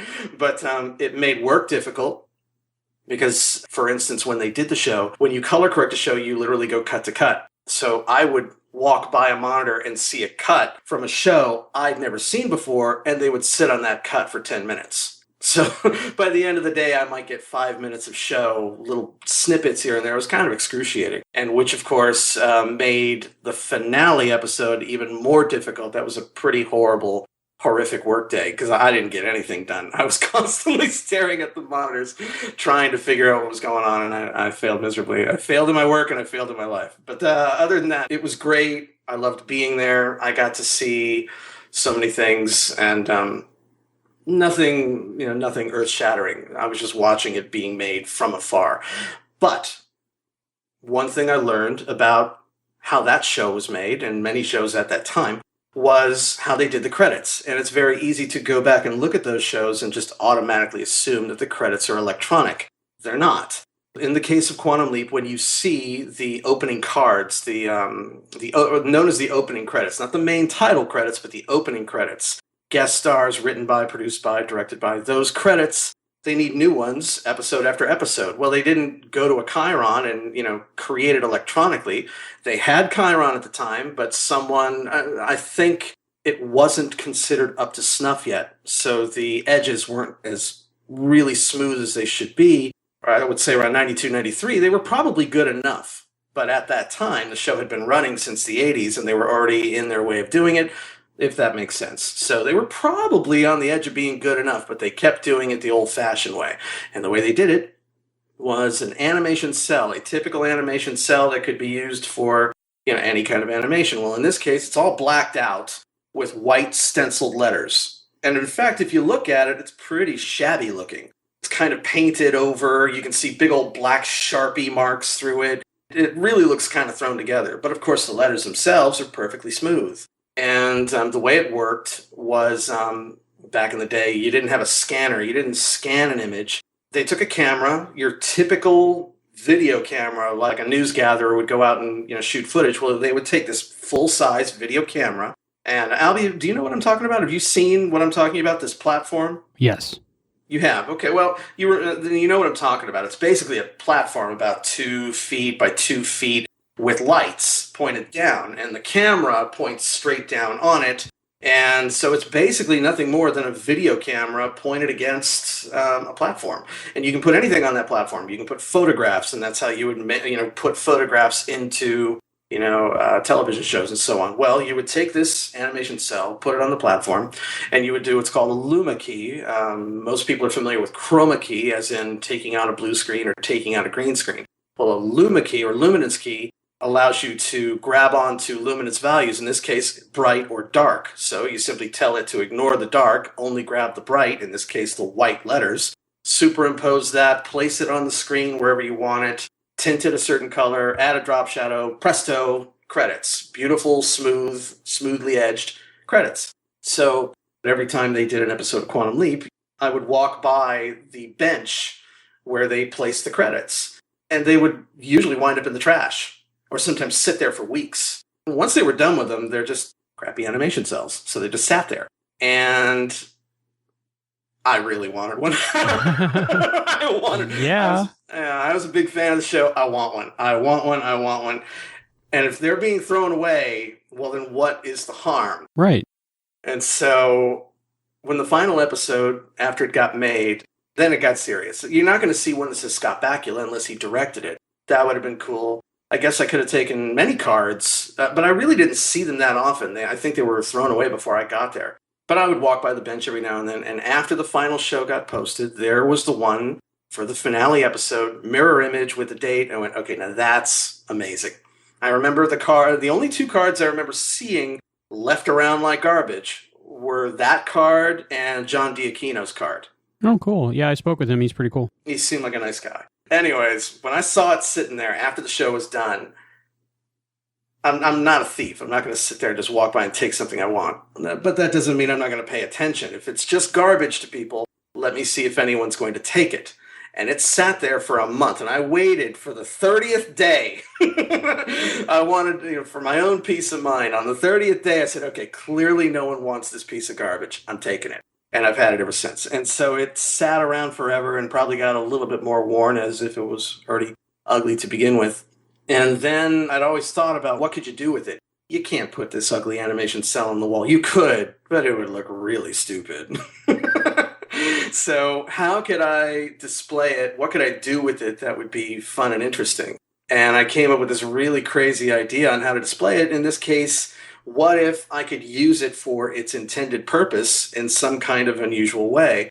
And so what I had done, I wanted to mount it along with a picture from the show. Well, if you actually look at Mirror Image, the show itself, when that credit pops up, it's really awkward. It's, again, I don't want to spoil anything for Heather, so I'm not going to say what happens, but it's an awkward scene. You wouldn't want to recreate it. If I did, it'd be kind of stupid looking on the wall. So what could I use as the image to put the credits over? Well, if you've seen the episode, there's an iconic image, a very obvious iconic image. Well, I'll just use that one. It's so much cooler. So I had asked a fellow Quantum Leap person, I'm sorry, I've long since forgotten her name, to take a screen cap for me. This was years ago. She sent me the screen cap, and for some reason, I have no idea why I sat on it. I didn't do anything with it for the longest time, and then finally I was at a framer, and I told him about this idea about doing something unusual. He goes, hey man, we do custom work. I said, okay. So then I actually put the plan into motion. What I had done was I took my cell to Kinko's and had them scan it at high resolution. I took that computer scan, which now is a perfectly sized replica of the letters themselves, took that to a laser cutter, who then took my screenshot printout and perfectly laser cut holes where the letters would be. Then I placed the cell behind it. I took that to the framer, and I said, would it be possible to get these letters to light up? What if I could get them to actually glow like they do on the show, like cyan? What if I put a light behind them? And he said, have you thought of IKEA? Why would I think of IKEA? They have these LED lights. You ought to go look at it. So I literally took my cell, walked into IKEA, and they've got these beautiful LED strips that have this little dial. You could turn it to any color you want. I put the cell on top of it, turned it to cyan. I literally took a screen printout from the show, put it side by side. It looked identical. I'm like, this is the easiest, coolest thing ever. Took it back to the frame. It was a $30 LED. Took it to him because it was a custom job. It was actually rather expensive. It was about $400, but he has this beautiful box frame. He mounted the LEDs behind it. He put a black, we actually laser cut not only the photograph, but a heavier black piece of material so that the light wouldn't come through. So only the letters glow. And then he mounted it, and the rest is history. So when you look at the wall, if I turn it on, it kind of looks like a TV. It looks like I have a mounted small plasma screen on my wall, really, with these glowing blue letters. But if I walk over and turn the dial, I can make it any color I want. Now, the coup de grace to all of this is that I made sure that he left the photograph, removable. So it's got two hooks. I just yank it off, and I can show anybody who wants to see it the original shoddy, ugly, disgusting animation cell underneath. And I have the opportunity to actually take that, if I can ever see a great opportunity to have Scott Bakula, Don Belisario, David Belisario, Dean Stockwell, anyone to actually sign it, that would, obviously be the coolest thing on planet Earth. So if I ever know, like the next LeapCon is supposed to be 2016, if they're doing any kind of signing, you bet I'll be there and I'll do whatever I can to get a signing. But anyways, that's my little piece of Quantum Leap history on the wall, and that's how I got it and where it came from. It's very exciting. I mean, I'm sitting here looking at the pictures of it while you're describing it, and I'm just super jealous. Dude, it's nothing. Okay, let me be clear here. You're talking an animation cell that nobody, maybe you and we care about it. It's a piece of junk. And the photograph that's kind of cool on top is nothing more than a screen grab that anybody can get off their DVD. So what it actually is ain't that big of a deal. But in the context of you and if you're a fan of the show, Yeah, it's pretty cool. Yeah, but Archie Bunker's chair is just a recliner, but it's in the Smithsonian, so. You're damn right. You're damn right. So I'm not going to fault you for, for digging it. And I would hope a fan would dig it, Oh, yeah. Yeah, so I love it.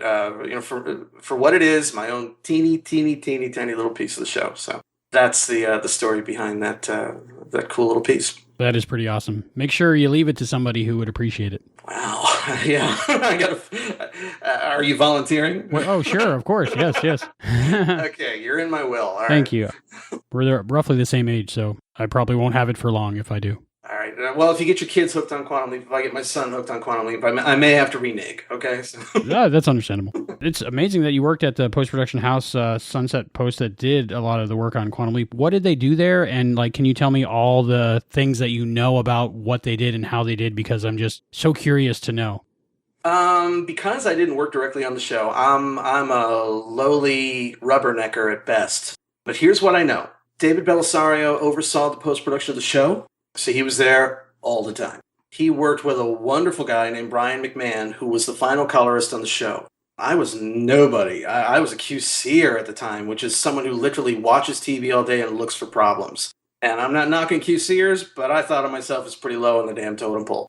And Brian McMahon, who was basically one of the superstars of the company, just super nice guy. You'd walk in the hallways and you'd be like, "Hey, Skip, hi, Brian." And Brian, hey, aren't you, of course, I would never say something so stupid, but aren't you Brian McMahon, Monitor Award winning? Brian McMahon, colorists can win awards at that time, known as a Monitor Award. And there was a huge banner, Brian McMahon wins Monitor Award for Quantum Leap. So the color work that he did on the show, he won awards for. And he should, because he was really great. And as a matter of fact, if you can pull out your old VHSs, I would argue that sometimes those VHSs look better than the remastered stuff. He's a hell of an artist. He was clearly one of the top. And damn nice guy on top. I didn't know him from Adam, but he was a super nice guy. And as far as editorial went, Sunset Post did online editing for the show, as well as duplication work, as well as final color correction, titling, and so on and so forth. But they did not do the special effects. In-house, they had no capability to do them. Ironically, I ended up years later working at the company that did them, called the Post Group. Post Group is where they did all the blue leaping effects and that kind of thing. Although I bet simple green screen comping like Al the Hologram was probably done at Sunset in the online, but real serious visual effects, those were always done at the Post Group. I do remember there's one thing that I would love if some Quantum Leap historian out there would prove me wrong. I would love it. I remember vividly seeing a piece of footage, and you are a Quantum Leap fan. A little bit. Don't give me that crap. You've seen it enough. You're a fan. Yes. You know the famous wide shot, you've seen it a million times, of Sam in the accelerator, arms extended, fire extinguishers, as you once said, shooting up from underneath. Yes, I've listened to your show. And have you ever, I want you to really think about this, have you ever seen that shot with a leaping effect added? No, not that I can recall. I did. Wow. Really? I saw it. Yes, I saw it on a monitor once. I went, wait a minute, where the heck is that? Where did that come from? I saw it. I couldn't tell you what the heck it was for. I did not imagine it. In fact, later on, after whatever work was being done, I grabbed the tape and looked at it a few times. Like, I wonder what this is for. It was like a snippet, and I couldn't tell you where it was ever used. I never saw it anywhere in any promos or anything, but I did see it. The other thing I did, if I'm going to be completely candid, and not like they can get me in trouble now, because although I work for Universal now, so they could be upset, but I seriously doubt it. I was such a fan of the show that if I got the opportunity to duplicate a show, and since I was a dubber and I could choose my jobs, it wasn't hard to, hey, anyone want this Quantum Leap? I'm not caring if you want it anyways, I'm taking it. And I would dub Quantum Leap. Well, for great shows, again, trying not to spoil anything, like The Leap Home, that beautiful score, well, I could listen to the isolated tracks. Wow. So long before the soundtrack ever came out, I could listen to the isolated music in certain places that really, deserved it. And that was cool. I think that was pretty much the extent of their services at Sunset Post. And I did want, again, trying to avoid spoilers, when they did the finale episode, I'm not giving anything away by saying that there was an alternate ending. And I saw it originally with the original ending. And later on was pretty damn shocked to find out that it had been changed and how it had been changed. And that was very, very cool. I wish they would continue a feature film, whatever. If they're going to make a feature film, go for it, But to not bring back Dean Stockwell and Scott Bakula, I really don't care. But that does segue me into another anecdote if you'd like to hear it. Yes, please. I currently work at Universal Studios, specifically Universal Digital Services, what it used to be called. Now we're called Universal Studio Post, I believe is what we're called now. They changed the name. And when I got there 9 years ago, this would have been in 2005. Soon after I'd gotten there, within the first year or so, it wasn't long, 1, maybe 2 years, I heard the rumors that a lot of us had heard at that time. Hey, did you hear the Sci-Fi Channel is thinking about bringing back Quantum Leap? Do you remember this? Yes. When I heard that, I remember vividly my own goofy, stupid thought process. Man, wouldn't it be cool to work on the new Quantum Leap? Hey, idiot, you work at Universal. Why don't you ask? So I called my boss, Ron Silvera, who passed away a few months ago. Very nice guy. I said, Ron, I don't ask you for much. Really, I don't. I'm a company man. I'll do whatever you tell me. But if Quantum Leap comes back here, you have to let me work on it. And he just smiled. And he's like, okay. Do you know if it's coming back? I said, there are rumors right now that Quantum Leap might come back. And if you don't let me work on it, I might hurt myself. And he was like, okay, wait. Before you hurt yourself, let me call and find out. The next day, the phone rings. And he says, hey, man, sorry. I don't know what you heard. I don't know what internet rumor you're reading, but it is not in any state of production whatsoever. So, sorry. Oh, okay. So that cured that. But in the one day where I dreamed of working on the new Quantum Leap, I called a few friends, and next thing you know, I'm on the phone with the original colorist, Brian McMahon. And I asked him point blank, I said, look, can I ask you a favor? Look, I'm nobody. And he was super nice, totally remembered me. Even a little lowlife like me. And he remembered me, and I said, listen, Brian, if they bring back Quantum Leap, I'm going to push hard to work on it. And he goes, you should. Go for it, man. You'll do a great job. And he was still super cool after all these years. Quantum Leap, wasn't it called The Leap something? Oh, I don't... Yeah.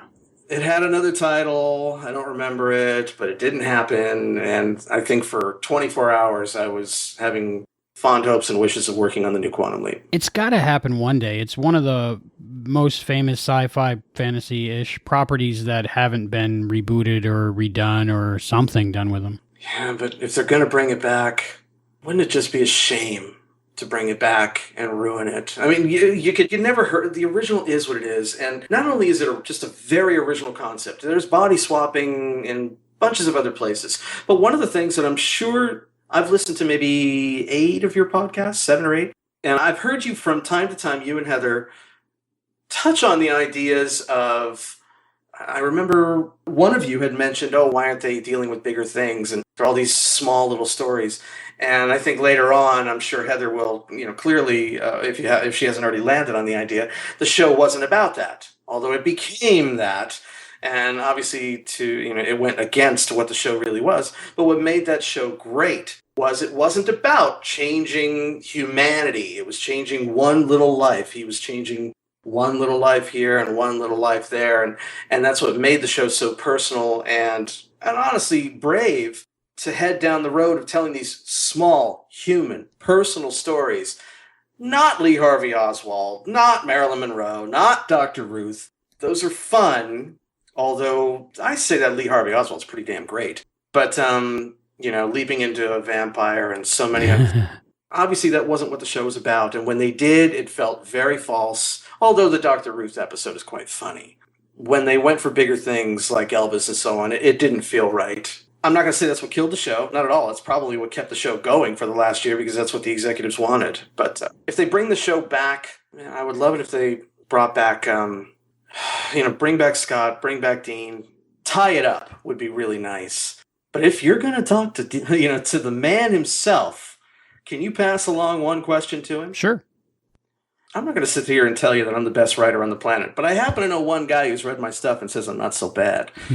And you let him know that if he wants to continue the original storyline and tell what he wanted to do after Mirror Image, even in a limited way, as a comic book, he's got a writer, but he didn't need one because he's fantastic. But if he wants a comic book adapter or someone who would continue that, even for a limited series, because I would love to see what happened after Mirror Image. Then you tell him he's got someone out there who would love to do it. I know a guy. You know a guy. And by the way, in my own stupid way, I really thought about hiring my art team and just taking that script and producing it as a test. And I can do it, but it's very expensive.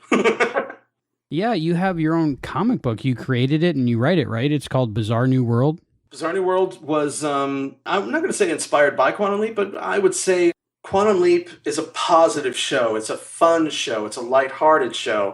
So Bizarre New World could have been a dark, dramatic, heavy, but, I really embrace, it's so much easier to be negative than positive. So I wanted to do something fun. Bizarre New World is a big, big idea. What would happen if the world could fly?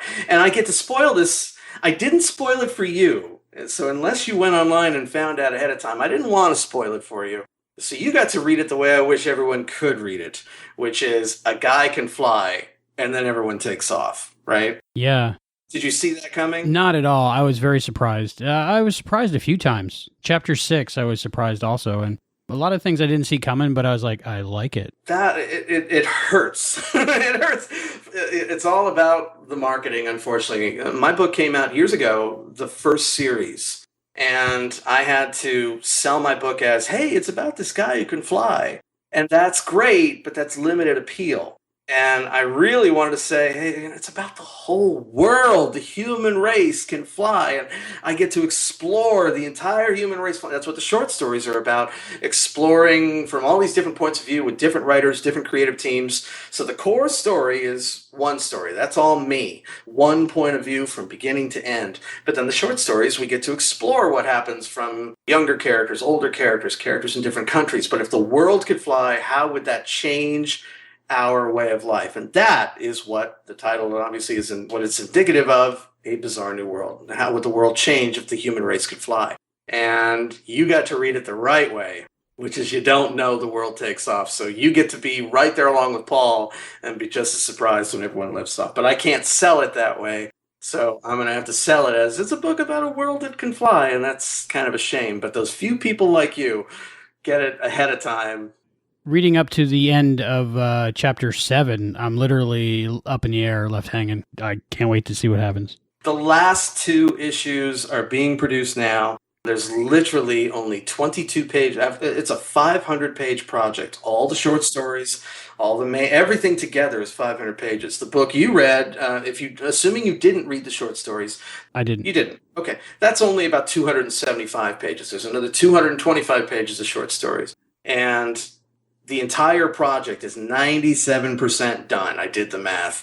There's only 22 pages left to color and 50 pages left to letter and 9 years worth of work. By the way, tomorrow, we are speaking on October 9th, 2014. On October 10th, 2005 is when I said, I have an idea. And I went and bought a notebook. I put the date in it and I started working on it. And I think we're about a month or so away from it finally finishing. So that's what Bizarre is. And, I'll end my sad and sorry plug right there. But now, I read the Innovation comics. I thought they were quite good. So I'm certainly not knocking those. But I would love to see that book. I want to read that book. Don't hire me. Go make it yourselves. I want to read that book. But I'll be more than happy to help make it.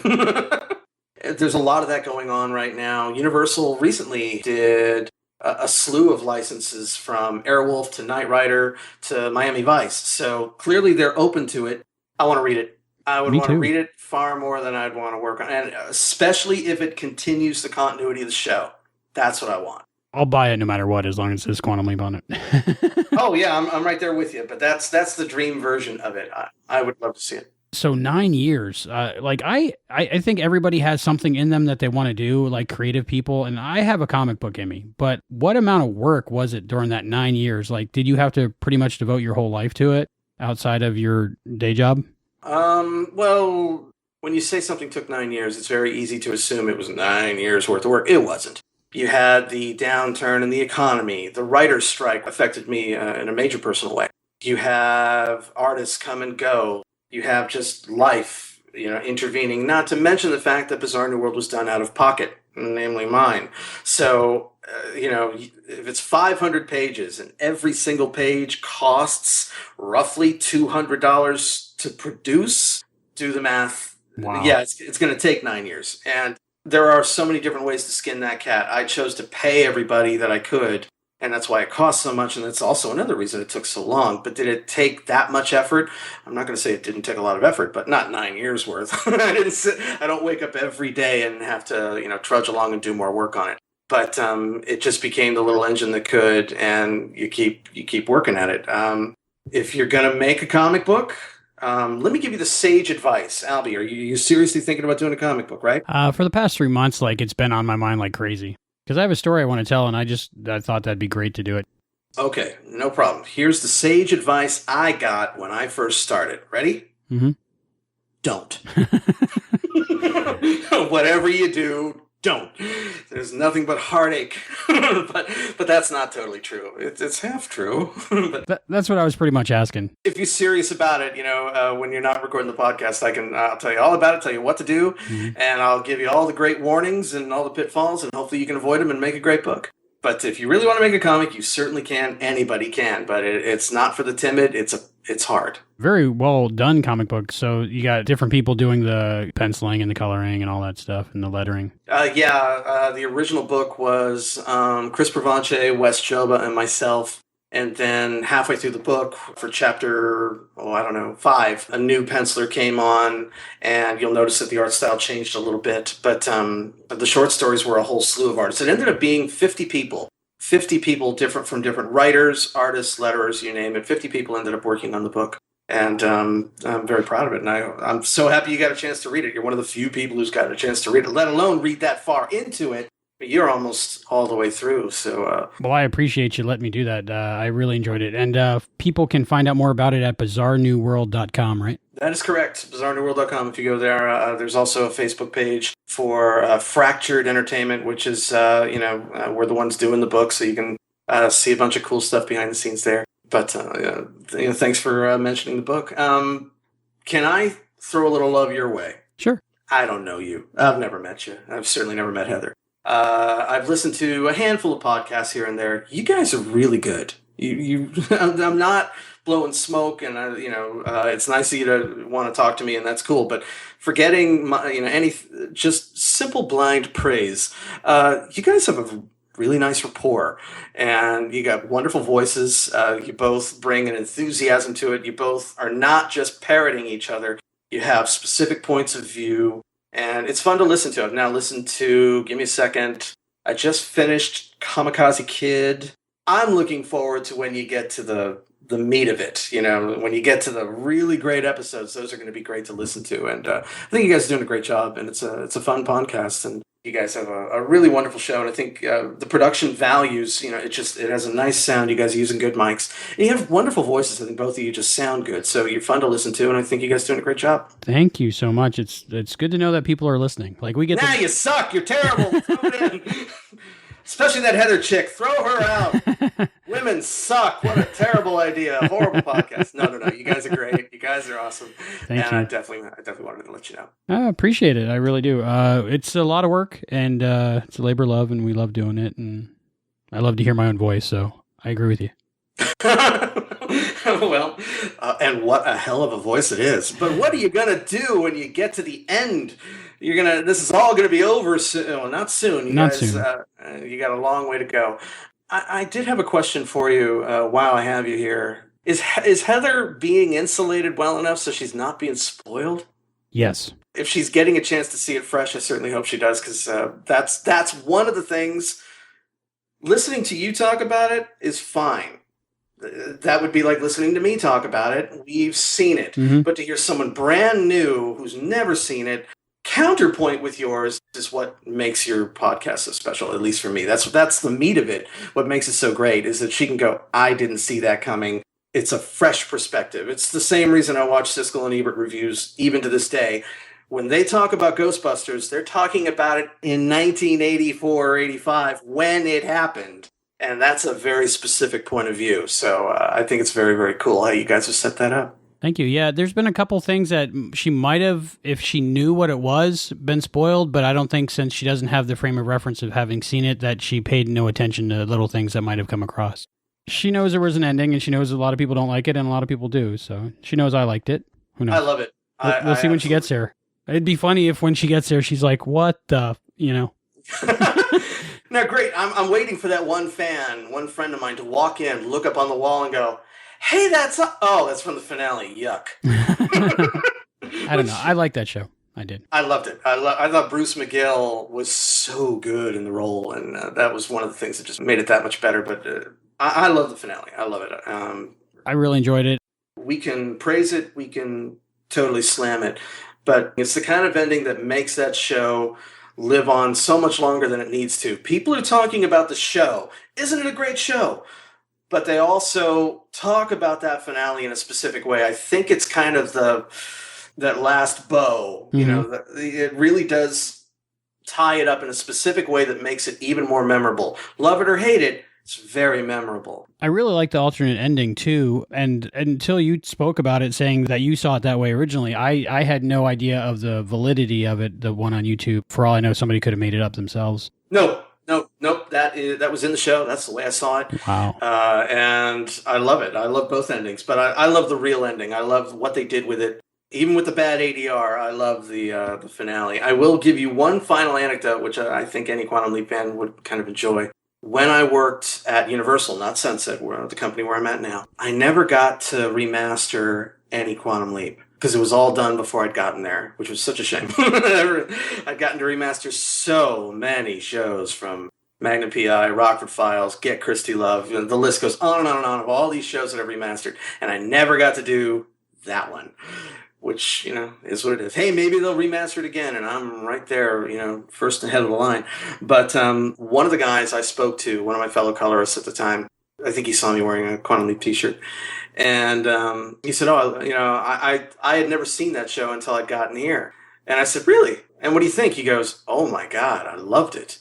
He goes, every night I come in, I hope to get a Quantum Leap, because I'd never seen the show before. And what you do as a colorist is you have to go through scene cut by cut and color the whole show. Well, he would do his best to kind of ignore it and just color it.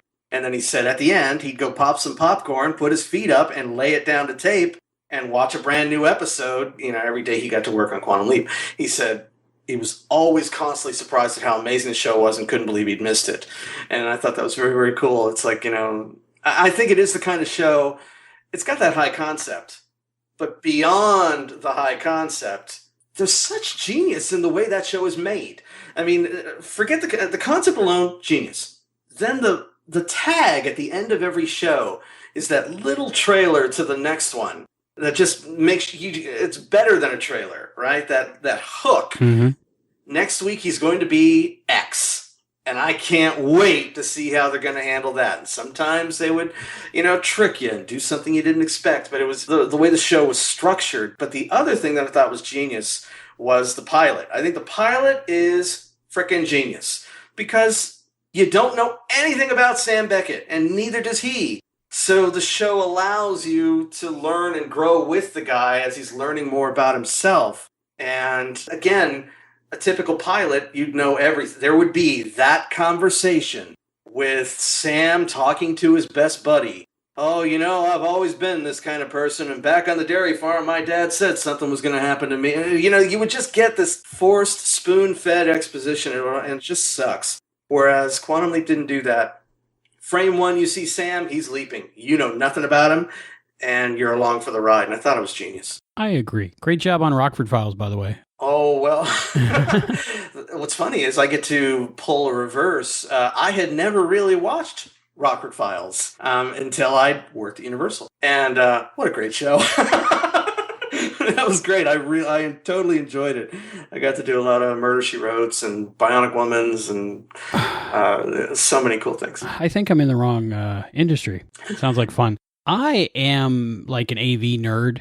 I don't know if you know that about me. I'm very fascinated by, like, you were there when it was film and analog tape, probably, and now we're all the way digital to almost everything. Ooh, okay, wait a minute. Let me correct you there.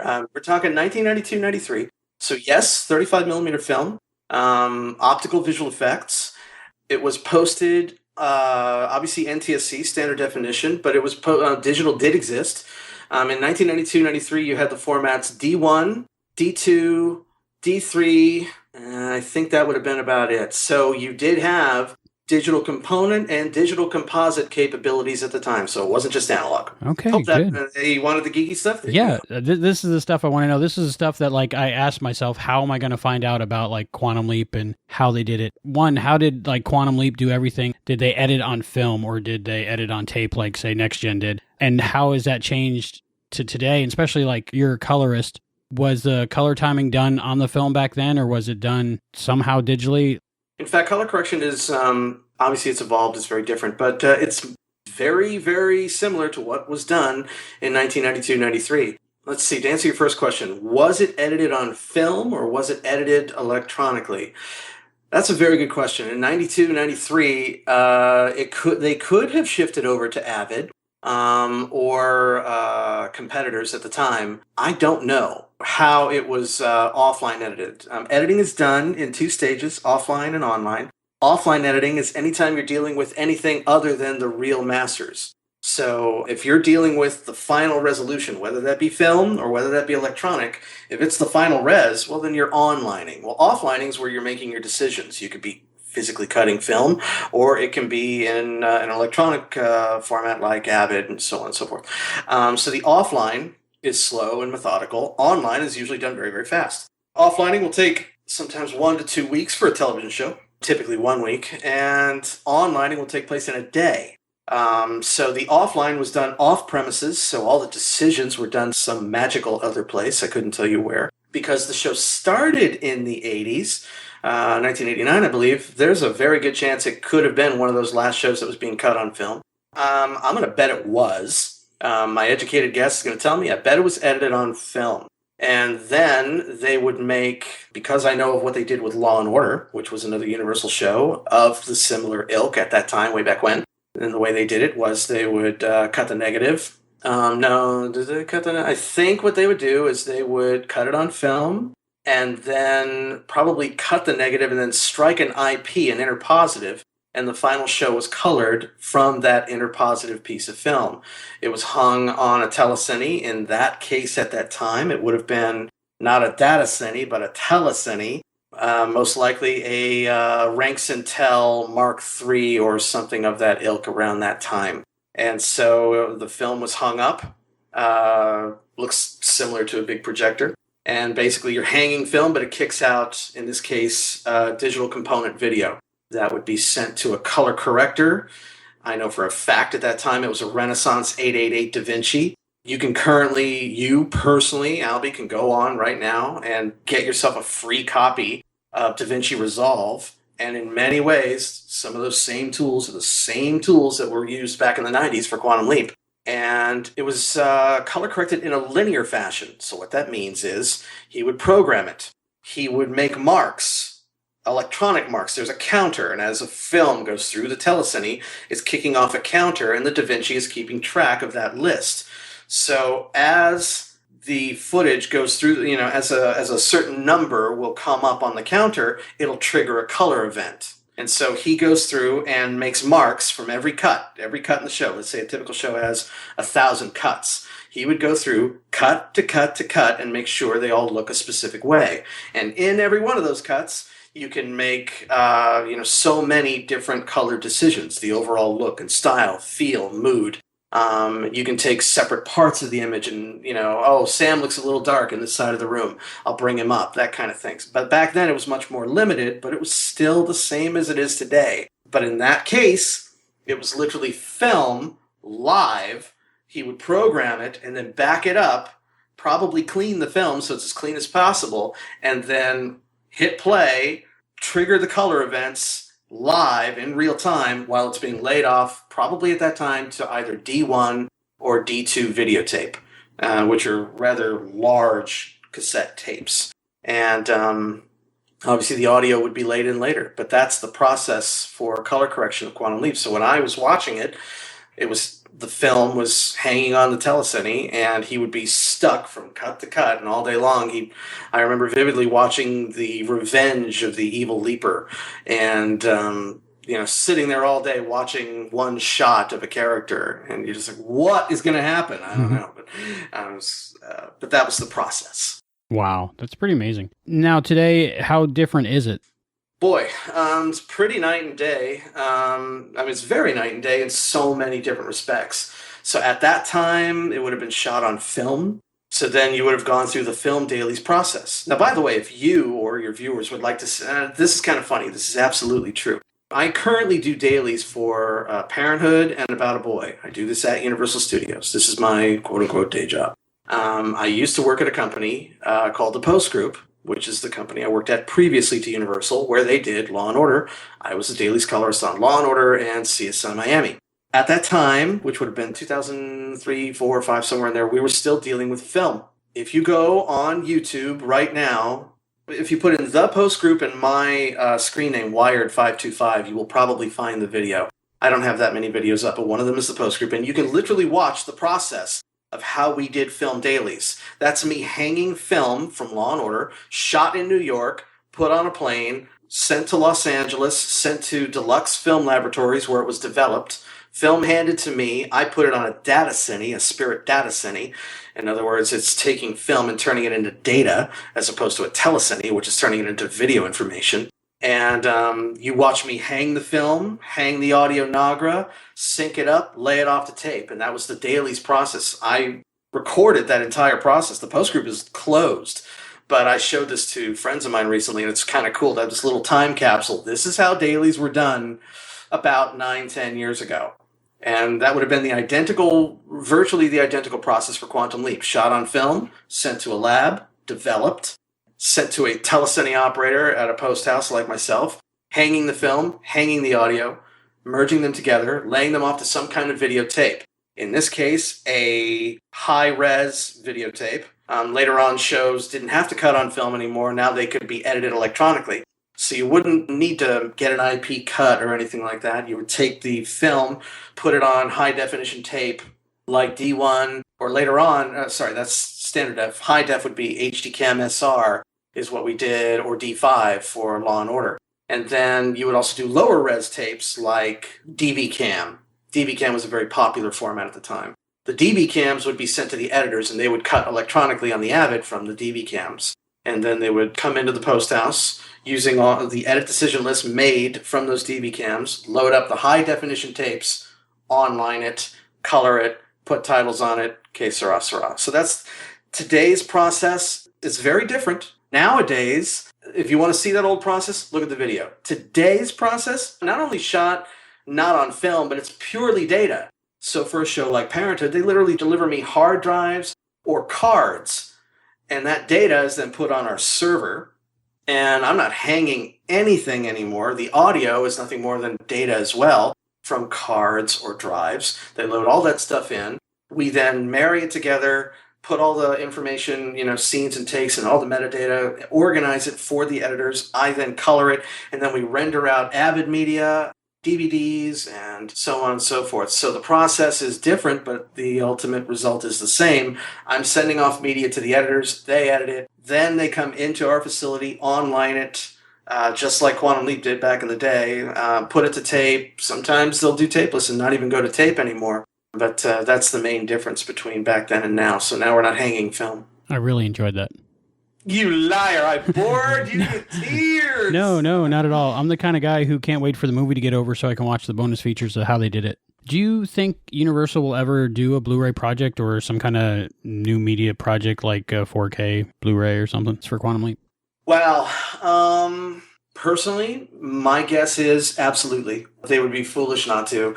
Media sticks around, and the one thing I've learned, I've now been in the industry since 1991, so you can do the math. I've been around for a little while, and every time you hear someone say, this is the best it's ever going to get, 2 years later, there's a new format, and there's a new way to do it, and, Psycho, Psycho alone, I've seen be remastered at least 3 times just in the time I've been at Universal. And it keeps coming back because they can keep making it better and better and better. But is there a market for Quantum Leap to redo it? That remains to be seen. It's obviously already in high definition, but is 4K going to take off? Are we going to someday have projectors that are 8K that fill a room and they just have to redo it again? I think it's guaranteed. I think it's absolutely guaranteed. I think it's simply a matter of time. I hope I'm around to do it. I would love to be involved. So my answer is absolutely they'll do it again. They always do, and they always will. And they should. Is there things, being a Quantum Leap fan and being in the industry and so close to it and possibly maybe one day working on it, is there things that you would say, guys, we definitely have to fix this or fix that? No. Again, only my opinion.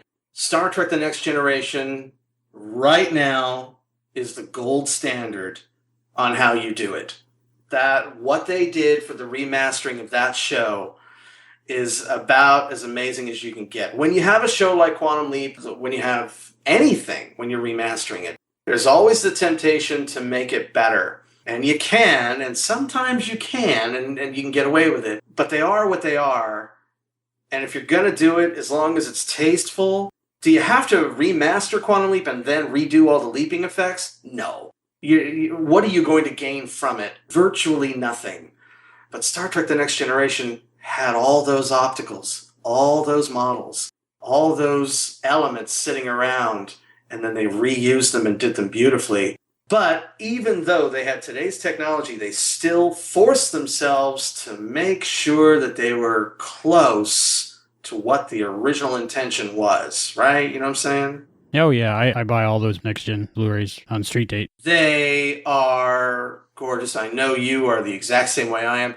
Whether you love the show or hate it, when you watch a Blu-ray version of The Next Generation, every one of them is like a feature film. Mm-hmm. They're just, those models are flawless. And beautiful.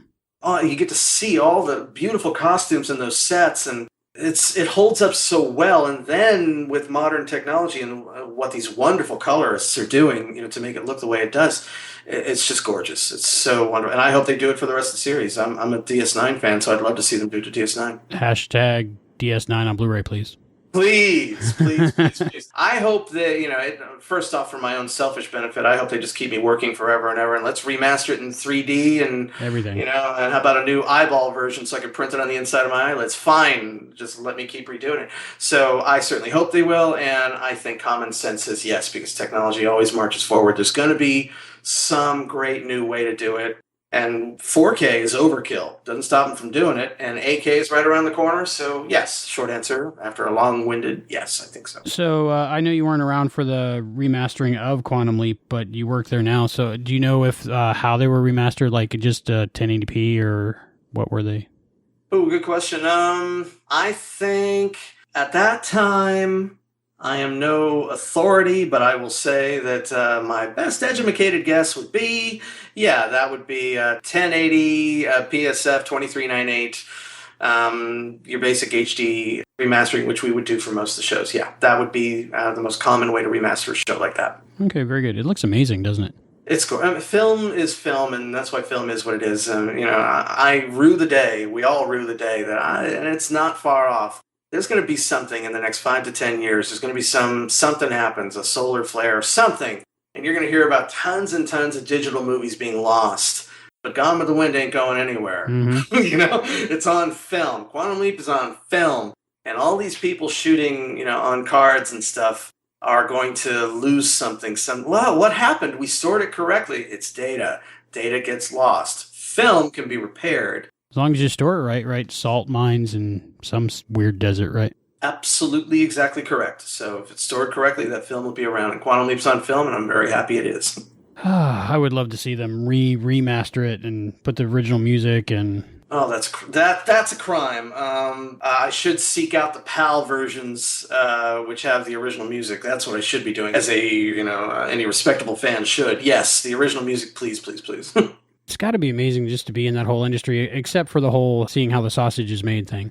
Depending on the show. Most of the time, It's a blessing and a curse when you're working on something great, because it's ruined. Yeah, you can't enjoy it. Friday Night Lights was one of those shows that when I worked on it, I was thrilled not to work on it anymore because I could actually enjoy it as a show. To watch it be made was, kind of excruciating. That one, more than anything, Friday Night Lights as a television show was one of the worst dailies jobs I ever did, because it was endless amounts of footage. It was 3 cameras for every single shot. It was just endless permutations. The Office was the same thing. I hated doing dailies for The Office because there's only so many ways you can tell that same joke and have it be even remotely amusing, let alone actually funny. And I love watching the show cut together, but hearing it done again and again 1,000 different ways, it was, it would kill you. But when you get to see it together, that's when it matters. And so to actually work on it sounds like fun. Nah, you'd rather work on the bad shows, Then you don't get emotionally invested and get everything spoiled because they shot the ending first and that kind of thing. Thank you for sharing your story with us and all this knowledge that I've been wanting to know. It was an honor to read your comic book, and I can't wait to see what happens. Oh, yeah, well, thanks for reading it. I really do appreciate it. It's my pleasure.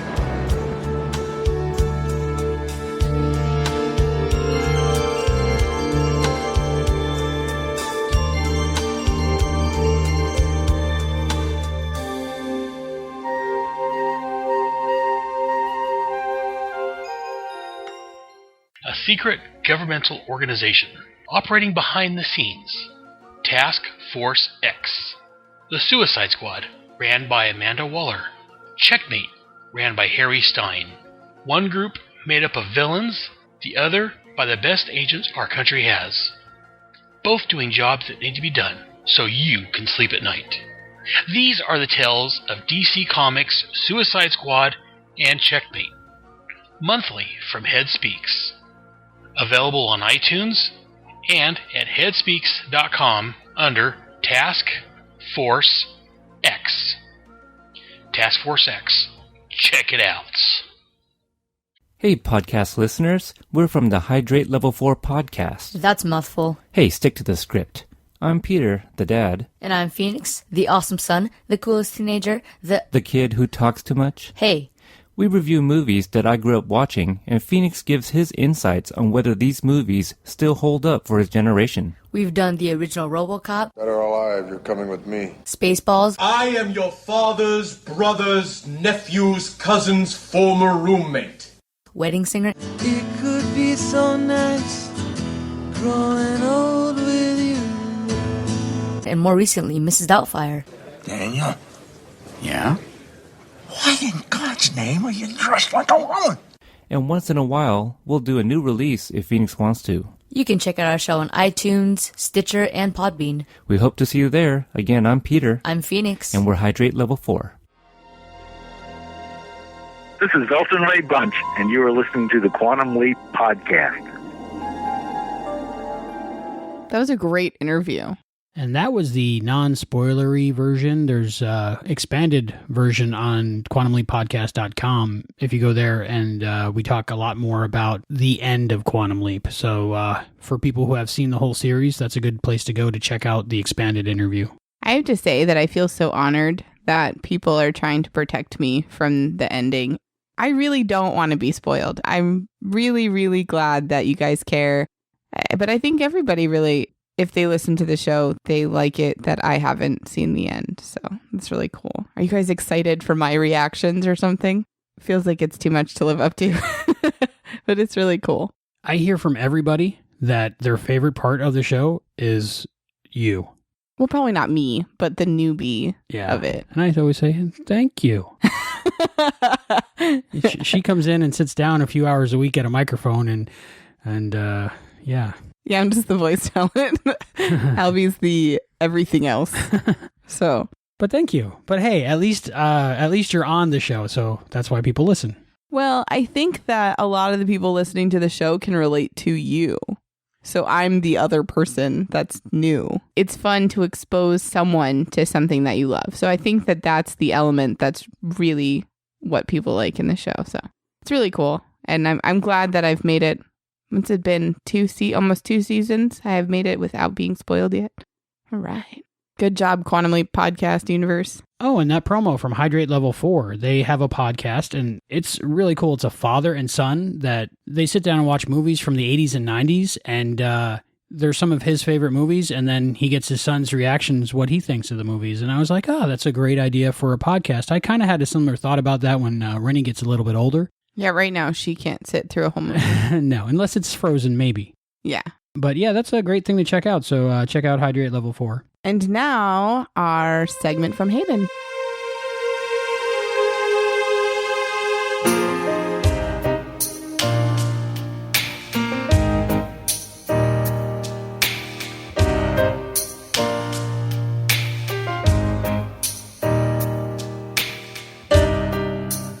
Freedom is a fantastic episode of Quantum Leap, partly because of the acting, in particular by Frank Salsedo, who played Joseph Washaki. He was warm, kind, full of life despite the fact that his character was dying, humorous, and most importantly, had a real connection to Sam and the audience. The fact that your heart breaks when you see him die cements this point. The other reason why this episode is brilliant is because it actually had the culture that is being portrayed being firmly embedded in this episode. The leap itself is all about making sure that Joseph can die in dignity on his native land, and all through the episode, Sam is facing inner conflict from the beliefs that he and the rest of the white characters in the episode was brought up with, and the beliefs of Joseph and Sam's host, such as the clash between the idea of ownership versus the Native Americans' belief that nobody owns anything and everything can and should be used when it's needed. Joseph was very believable as a Native American elder, and the ritual around the campfire and the ritual of painting the horses were fascinating to watch. It's also a nice nod to the continuity of the show that Sam reveals he had killed 2 people, as we have seen him kill Roger in Honeymoon Express and Nick in Her Charm. Part of Joseph's charm, too, was that you were never really sure if he was seeing Sam in George's aura or as Sam himself. He was close to death, so he quite possibly could have reverted back to his alpha state. But I just think it was just his intuition telling him that there was a lot he still had to teach. He obviously did a good job, seeing as Sam tapped into the Native American ways, almost scalping the sheriff. Freedom would not have been the same if it didn't explore the Native American culture, so it did what the writing in Thou Shalt Not and All Americans had failed to do, which was to have the culture being portrayed actually affect Sam and the outcome, instead of being added just to flavour the episode. When I saw Frank Salsedo, I remembered him from Quantum Leap, but I also remembered him from another show, where he played a similar role to Joseph, and surprisingly, the story also had time travel elements in its story arc, so I thought that deserved mention as well. The show was Mighty Morphin Power Rangers. Mighty Morphin Power Rangers is an American adaptation of the Japanese Super Sentai show, where characters would be given powers to morph into superheroes and pilot skyscraper-sized fighting robots called Zords to battle monsters that were sent by a big bad. The battle scenes would be recycled from the Sentai show, while a wraparound story would be filmed with the American actors. However, after the first season, due to the unforeseen Beatlemania popularity of the show, the producers decided to keep the Rangers in the same costumes rather than to change what the next incarnation of the Sentai show would bring. Instead, they only changed the Zords so that they could at least use that Sentai footage. And this continued into the 3rd season as well. This proved to be a stroke of brilliance, as without being limited to the battle footage of the Sentai, it gave the writers more freedom. Season 3 in particular is a masterpiece of writing, as it was in this season when they deviated from the usual standalone, Ranger has a problem, Big Band sends a monster to exploit said weakness, Ranger in question solves the problem, Monster of the Week is defeated formula, and it went into a more serialized show, with story arcs that spanned multiple episodes, with a few standalone episodes just here and there. Despite it being a children's show, the very strong writing makes it every bit as enjoyable for adults as well. So to describe Frank Salsedo's role, I'll have to give you a brief synopsis of that story arc. The arc begins with Rita, Repulsor and Lord Zed, the big bads, coming up with a plan to use a spy to infiltrate the Rangers. Rita puts Catherine, who's a new girl who's just moved to Angel Grove from Australia, under a spell to turn her evil. Kat can now transform into an actual cat at will, and has herself be adopted by Kimberly and Aisha, the pink and yellow Rangers, as their new pet to spy on them. In her human form, she befriends the Rangers as well, and develops a crush on Tommy, the White Ranger. Unfortunately, he's dating Kimberly, which sparks jealousy in Kat and puts a huge target on Kim. Finster, Rita and Zed's techie, discovers a set of ancient Zords, and informs them that with one of the Rangers' current Zords, he can duplicate their technology, and with a power source, they can be used by Zed and Rita to destroy the world. Rita gives Kat orders to steal one of the Rangers' power coins, as it would allow her entry into a Zord to steal it. Zed and Rita send down their foot soldiers to cause a diversion, and in the battle, Kat obviously targets Kimberly's coin. When the coin lands in evil hands, Kimberly is severely weakened as her life force is attached to it. At the same time, a giant-sized Goldar, Zed's general, attacks. The Rangers don't want to leave Kimberly alone, so Tommy calls the Rangers' ally Ninja, who gave them their current set of powers, and his own Falcon Zord to battle Goldar. Kat uses this opportunity to enter the Falcon Zord, subdues Tommy, and hands the Zord over to Zed. Ninja, who's been heavily weakened from the battle, is also kidnapped. Now that they have a Zord to copy and Ninja as their power source, Zed and Rita are almost certainly assured victory, if not for Zed's own arrogance and sadism. All that Rita and Zed need now is a team to pilot the Zords, and when Rito, another general, jokingly suggests getting the Rangers to do it, Zed actually likes the idea of rubbing salt into their wounds. Kimberly is still heavily weakened from losing her power coin, so Zed sends down a monster to distract the healthy Rangers, while Rita at the same time pretends to have the foot soldiers attack Catherine, who is still masquerading as the Ranger's friend. Kimberly wakes and sees that Kat is in danger, and goes into battle to protect her, as the other Rangers are busy with the monster. However, in her severely weakened state, she's easily defeated and is captured after fainting. Zed then uses Kimberly's health as a bargaining chip, forcing the other Rangers to pilot his Zords. This proves to be a fatal error, however, as Billy, the Blue Ranger and the Ranger's techie, is able to gain control of them and use them for themselves. Tommy also travels to the Dark Dimension, and after a brief but heavy battle with Zed, manages to save Kimberly and return her to Earth. However, it's just a hollow victory for the Rangers, as they've still lost Ninja, the Falcon Zord, and Kimberly's power coin. Kimberly can now only morph by drawing energy from the other Rangers. The next development occurs when Gunther Schmidt, a famous gymnastics coach, arrives in Angel Grove. He sees Kimberly's gymnastics skills and offers to train her for the Pan Global Games. In a particularly petty fit, Rita decides to quash Kimberly's dreams by attacking so often that she won't be able to train. Rita's plan works even better than she'd expected, with Kimberly so tired that she injures herself while training.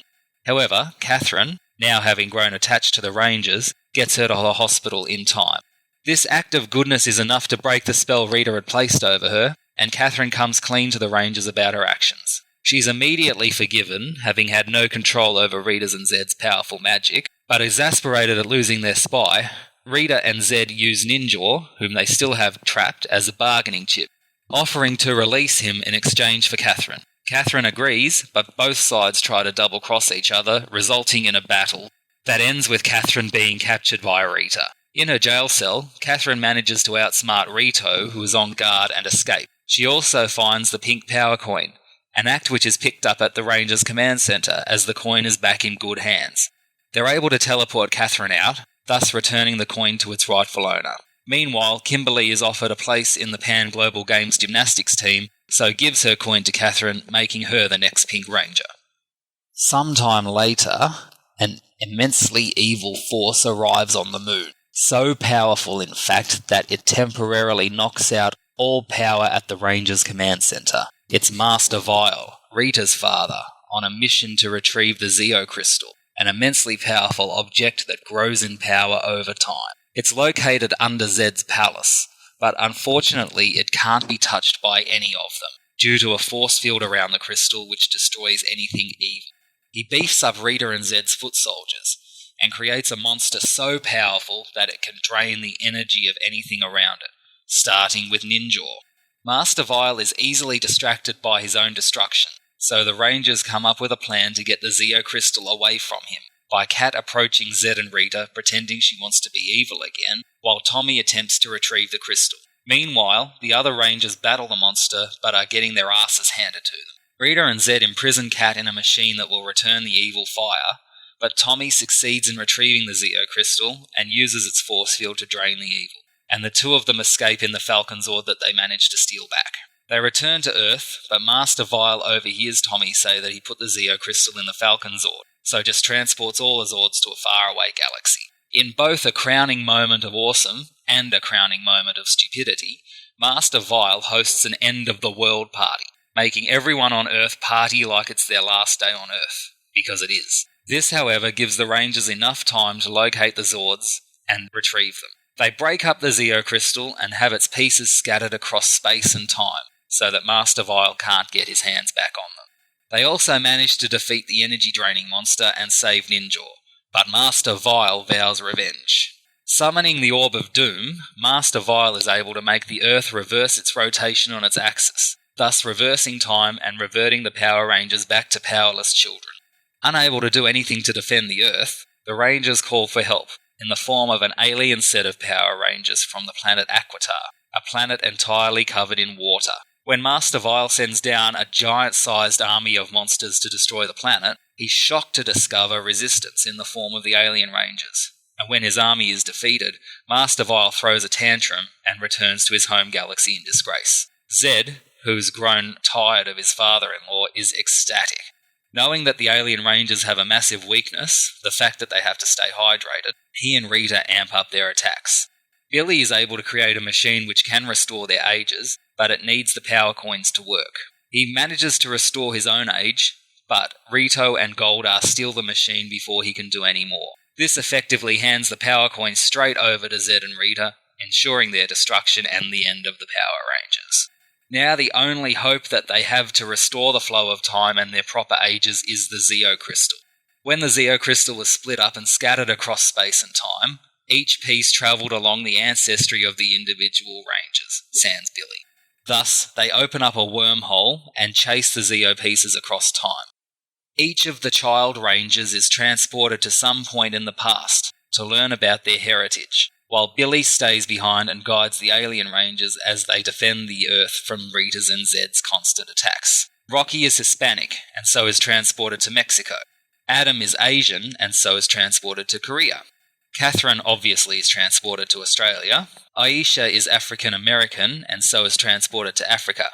Tommy, who has Native American ancestors, goes on a spirit quest, and is guided by True of Heart, played by none other than Frank Salsedo.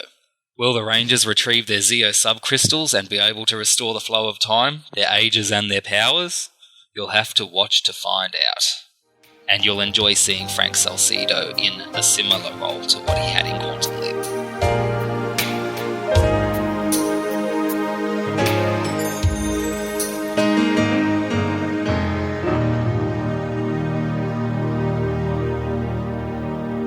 I love the Power Rangers. My favorite Power Ranger was always the pink Power Ranger, Amy Jo Johnson. And once she left, I kind of left Mighty Morphin Power Rangers. I liked her too. But then I found Felicity. Yeah, I didn't. I was still a kid watching Power Rangers. Yeah, I really liked Power Rangers when I was growing up, so it's cool that he mentioned them. I had no idea Power Rangers was that deep. I think Hayden makes everything deep. Very analytical. Yes. I also like that his explanation of what we were talking about before, borrowing versus stealing. He said that the Native American culture just doesn't believe that anything is owned and you just kind of use it when you need it. So I guess that kind of makes sense as to why Joseph didn't mind taking the car. It does make sense because we really don't own anything. We're only using it for now. Yeah. Because it all ends up in a garage sale, estate sale, a thrift shop eventually. Right. That's very happy, isn't it? Yeah, that was kind of depressing. Makes you feel silly for collecting anything, huh? You may have noticed it's been a while since our last show. Yeah. That's because Heather and I are both transitioning into new careers. Very exciting ones. And we have been very busy. Yeah, I'm currently working 2 jobs, and it's an all-day affair in my life right now. So just getting her in the recording booth is an amazing feat. I almost work overnights at one job and then 9 to 5 at the other job. But the new job is really exciting. It's a great opportunity. And hopefully once I'm at the new job full time, I will be able to record more. That's the plan. So bear with us for now. Either way, it's all good things. It's not anything bad. It's all choices that we've decided to make, and it's all good things. It's just getting there is the hardest part. But bear with us and we'll get there. Hopefully the Halloween episode audio commentary with me and Hayden and Juan kept you a little bit entertained until the show came out. Yeah, we decided to do it a little bit differently. We wanted to do a Halloween episode, but I would prefer to watch that episode later when it falls into where it's supposed to be. So I still haven't seen that episode, but it was nice that the boys got to do a little special for everyone. The curse affected us. We had a lot of problems recording that, but it all worked out in the end. Yeah, I heard all the bad things that happened. They blame it on me because I kept saying the title that we're not supposed to say. Oh. So once I stopped saying it, it worked out fine, which I don't understand because, again, I'm a skeptic and I don't believe in that. It was just crazy. Yeah, I heard Juan didn't get to participate as much as he wanted to. Not as much. He dropped out about halfway through, unfortunately. Technicalities from across the world. So what can you do? No, Juan's in Colorado. I know, but yeah, Hayden was in Australia, you're here, and he's in Colorado. All over the world, the three of you. It was fun, though. Hopefully you guys listen to it. A lot of people don't understand what an audio commentary is, which confuses me because I love them. I didn't watch them until I met you, so. If you don't know what it was and it popped up in your feed and you're like, what is this? You just play the audio file along with watching the episode of Quantum Leap that has to do a lot about Halloween. The name that can't be named. Right. Season 3, episode 5. That might help. But you pop the DVD in and then you pop your ear pods in and you have a nice experience watching that episode with the three of us. That's really cool. Yeah, hopefully people like it and we get to do more. Yeah, we've done the Genesis one before. That was fun. That was you and me. That was a long one. That was fun. I like that one. A novel review. Written by David Feldman. Read by Albie.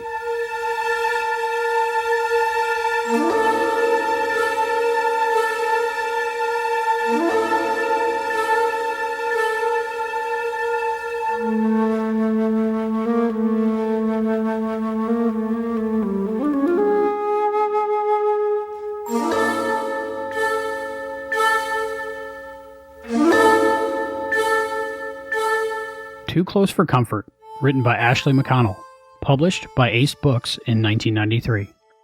When reading a Quantum Leap novel, I like to chart its place in the overall chronology of the series. Too Close for Comfort seems to me like it would have been at home somewhere in Season 4 or 5, when the showrunners were tinkering with the framework and broadening the concept of the show. An author's note at the beginning of this novel declares that the story takes place prior to the Season 4 finale, A Leap for Lisa. So I personally thought of it taking place somewhere in mid-Season 4. Too Close for Comfort, the second original Quantum Leap novel, was written by Ashley McConnell.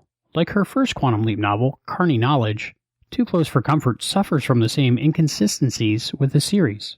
The false notion that Sam's mind alone is leaping, not his body. It is Sam's body, as well as his mind, that is leaping in time. The aura of the Leap E causes him to be perceived as the person he's leapt into, just as Sam's aura surrounds the Leap E back in the waiting room in the future. This inconsistency is fairly easy to ignore this time, because Sam has leapt into a healthy college student, so there isn't much need for the author to focus on the mind-body issue.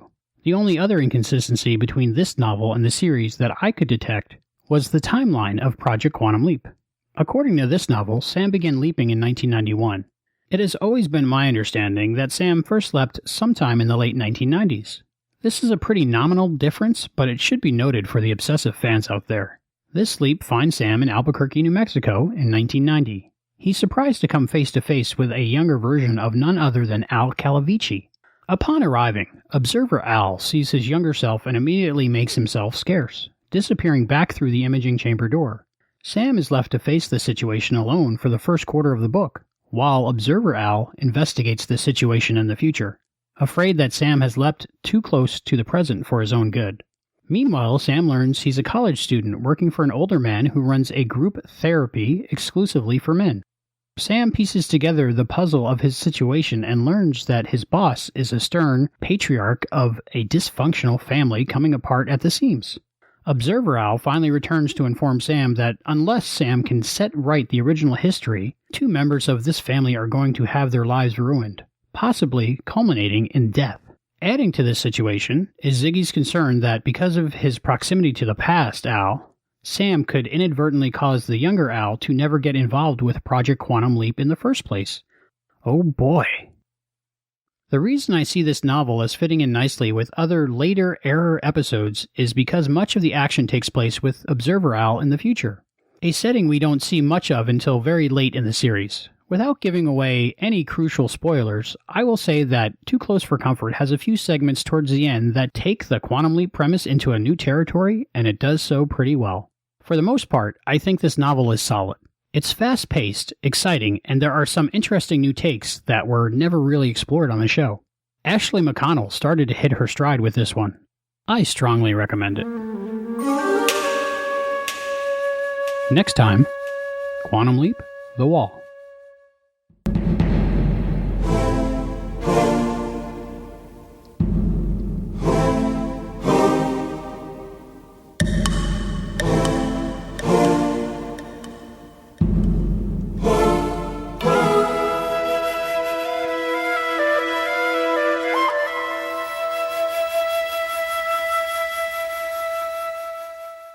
I love David's reviews of the books because I have yet to read the books, but I'm looking forward to reading the books. So every time I hear another review, I get a little bit more intrigued. Yeah, I think that'll be my coping mechanism when we are done with Quantum Leap and I'm in my withdrawals of Quantum Leap. I can at least read the novels. I wish they were in ebook form. We should talk to someone about that.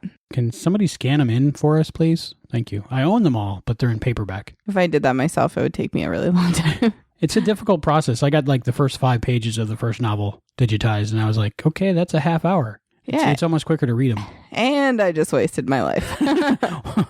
Please, somebody else do it. Yeah, right. Thank you. And now we have feedback. Feedback. We had a lot of emails. That happens when you skip a couple weeks. But it's awesome. It is great. I love to hear from people and know that they're still listening. And we have new listeners, too, that sent us some emails, so that's cool. Always awesome to hear. This email is from David Feldman. Hey, Quantum Leapers. I wanted to let you all know that I'm looking forward to the podcast on the episode Freedom. This was the first episode of Quantum Leap I ever saw back in 1997 or 1998. In those days, the Sci-Fi Channel, believe it or not, actually had some decent programming. They ran reruns of some great shows, including Quantum Leap, The Twilight Zone, and others. They also had some original programming I enjoyed, including one of my favorite shows, Mystery Science Theater 3000. Quantum Leap used to come on weekday evenings, and after I watched Freedom, I was hooked. Watching Quantum Leap after school became a ritual for me, and it wasn't long before I started recording episodes onto VHS tapes so I could enjoy them again and again. On a more somber note, Quantum Leap fans may recall that Dennis Wolfberg died 20 years ago this month, on October 3rd, 1994, about a year and a half after the series ended. Wolfberg played Gushy in several episodes of the show. In those rare instances when we got to catch a glimpse of Project Quantum Leap, Gushy was there, and in my opinion, Dennis Wolfberg played the role perfectly. David Feldman. Oh, Gushy. I don't really know him yet. You might have saw him for 2 seconds in the pilot, but Dennis Wolfberg, comedian, stand-up comedian, funny guy, and funny looking too. That helped his comedy, I think. Yeah, I think with a name like Gushy in a show, you gotta be funny. Bad breath. Yeah. Yeah, my after-school ritual for TV was always The Brady Bunch and Gilligan's Island. You want to hear something crazy? Okay. After school, I went outside and played. Dude, it's hot out there, and there's cars, and there's wild animals and stuff. But like, I didn't watch TV after school. And if you believe your Facebook, there's Ebola. And this one is from our new listener, Aaron Moss. Greetings there, Albie and Heather. I happened upon your podcast while searching iTunes yesterday. Not sure, but I found it. Anywho, I'm a big geek. I have my own podcast, Task Force X, located on iTunes and at my site, headspeaks.com. I'm a 44-year-old father of 3.5 kids. I'm big into comics, sci-fi, and time travel, amongst other things. So Quantum Leap is right up my alley. I missed Quantum Leap when it premiered, but during the first season my mom watched it and told me to check it out. So I started watching it and watched every episode, a couple of times over the years. The ending of it still saddens me. I know, spoiler, sweeties. Anywho, enough about me, on to your podcast. I downloaded all 29 episodes and plan on listening to them at work. I finished the first one and started the second one when life interfered and I had to leave work early, so I didn't get to finish. I'll continue on tomorrow. Anyways, after the first episode, I have to say that I loved it. Listening to you two talk about Quantum Leap brought back great memories. Thanks very much. Notes on episode 1. I have two theories on when the show says Dr. Beckett vanished. He didn't actually vanish physically, but he technically vanished as his mind or soul, or whatever, left. Or, two, maybe when he leaps, his body leaves the imaging chamber or whatever he was at, and then returns when a new person finally enters his body. After thinking about the entire show, I'm leaning towards the second option. What do you think, Albie? We'll have to wait for Heather's opinion when she's finished the series, I guess. As far as the people that Sam has leapt into, returning, and what they remember, we'll see later on, if you haven't covered it yet, what happens. If I recall correctly, they have no memory of being in the future, usually. The Swiss cheese that affects Sam affects them also. Anywho, that's enough for today, and I'll keep listening. Thanks for the great podcast. Talk to you soon. Aaron Head Moss. First of all, what does 3.5 kids mean? I think his partner might be pregnant. Or there's a baby. But either way, 3.5 kids, wow. I'm tired after one. So awesome. Yeah. Go you and your wife.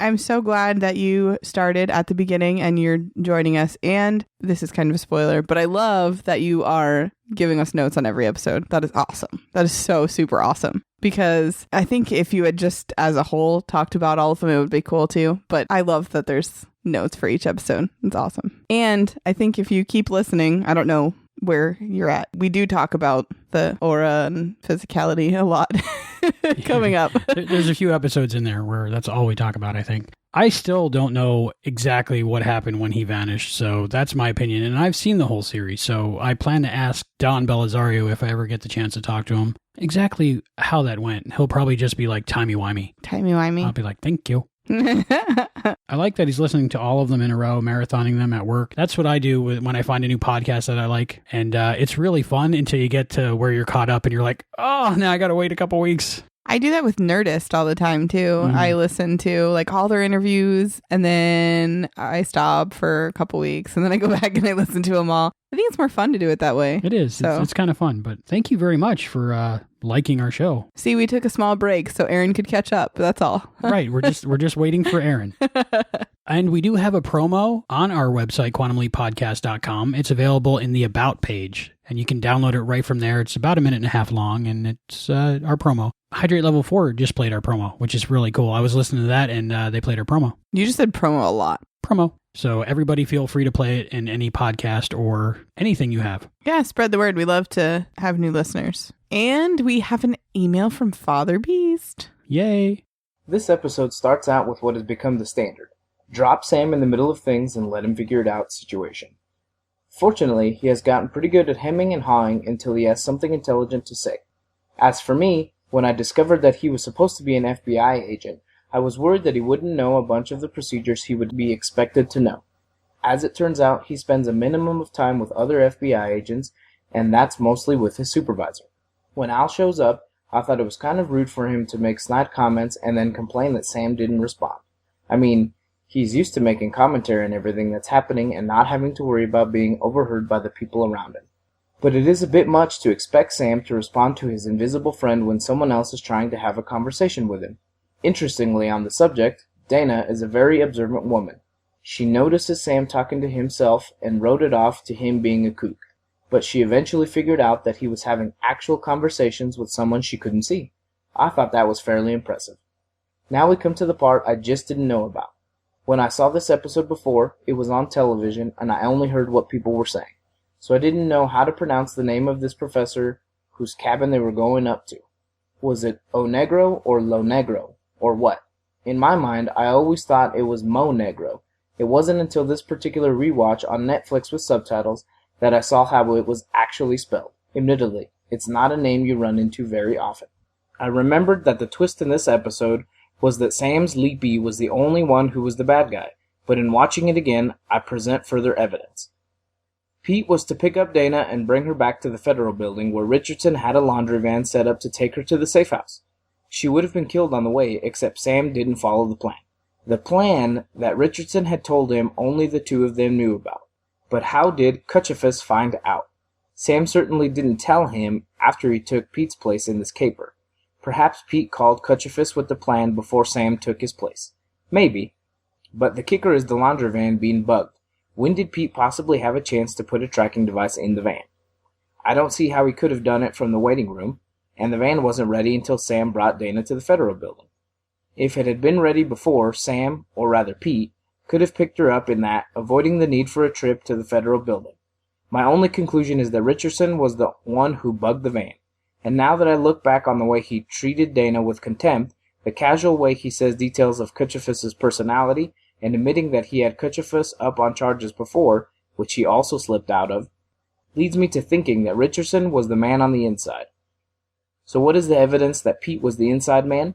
He has Kutchafus's phone number written on a matchbook, and when the bad guy catches up, he acts like he knows Pete. That's pretty compelling. Perhaps both of them were dirty. If so, then Dana's death was sort of a foregone conclusion, if not for the intervention of a time-traveling good guy. Then, at the end, Sam tells Dana about him not really being Pete, which allows him to save her and shoot the bad guy. Al gives us information on the new revised timeline. Apparently Dana didn't really buy that replacing Pete story since she testified in Pete's behalf. And our professor walks into the door of the cabin and Sam leaps in the middle of trying to tell him who he is in another excellent use of the freeze leap. Did they really only start doing that an episode ago? Anyway, it's a great episode. Another example of just why I watch this show. And remember people, the moral of this story is, don't be afraid to take your physics students to your cabin. One of them might come back in time and set you up with a wife who died in the original timeline. Next time, getting worked over in the jail. Father Beast. Wow, I really like that email. Thank you, Father Beast. I had no idea. I think we both missed those couple of facts that prove that Pete wasn't the only bad guy in the situation. Yeah, that was weird. I really didn't notice that. Yeah, it doesn't make sense. I don't know. Good catch. It was a really good catch. I mean, I didn't think of that, but if everything Father Beast says is accurate, I'm astonished that we missed that. It's always good to have an extra set of eyes on everything, so very good catch, Father Beast. He's always very observant in his emails. That's awesome. And Aaron Moss continued with his listening, and this is his second email. Oh, very cool. Here's my quick thoughts on your great podcast. I didn't get a chance to email you this weekend as I was busy relaying bricks in my back patio. I always enjoy the episodes that feature a glimpse into Sam's past or directly deals with Sam and or Al. Episode 4, Aces and Eights, if I'm not mistaken, is called A Dead Man's Hand. It was a hand held by Wild Bill Hickok, and he was said to be holding this hand when he died. Episode 5. Regarding the old lady and bingo changing the world, I think that while it may not change the world, it shows that no matter how small you are, you as a human being matter. Episode 6. The Color of Truth. I loved this episode of Quantum Leap. It's probably in my top 10. It's hard as so many episodes are so good. Episode 8. My opinion on the effects of time travel and the time traveler. I think that for the traveler, changes to the time stream doesn't affect them until they return to their present time. So everything changes in the present when Sam makes a change, but Sam remembers, as little as he does, the original timeline until he returns, if he does, home. Once returning home, his memory would change and he'd be aware of the current present. Does Sam die if his current body dies? Spoiler-free answer. I think if the body died, Sam would leap. Whoever's leaping Sam would probably try to leap him to somebody that could accomplish his mission, i.e. Episode 5, Double Identity. Heather's comment about Sam was alone for a while because of his leaping, I think he was also alone before the leap, as I would imagine that he spent most of his time working on Project Quantum Leap.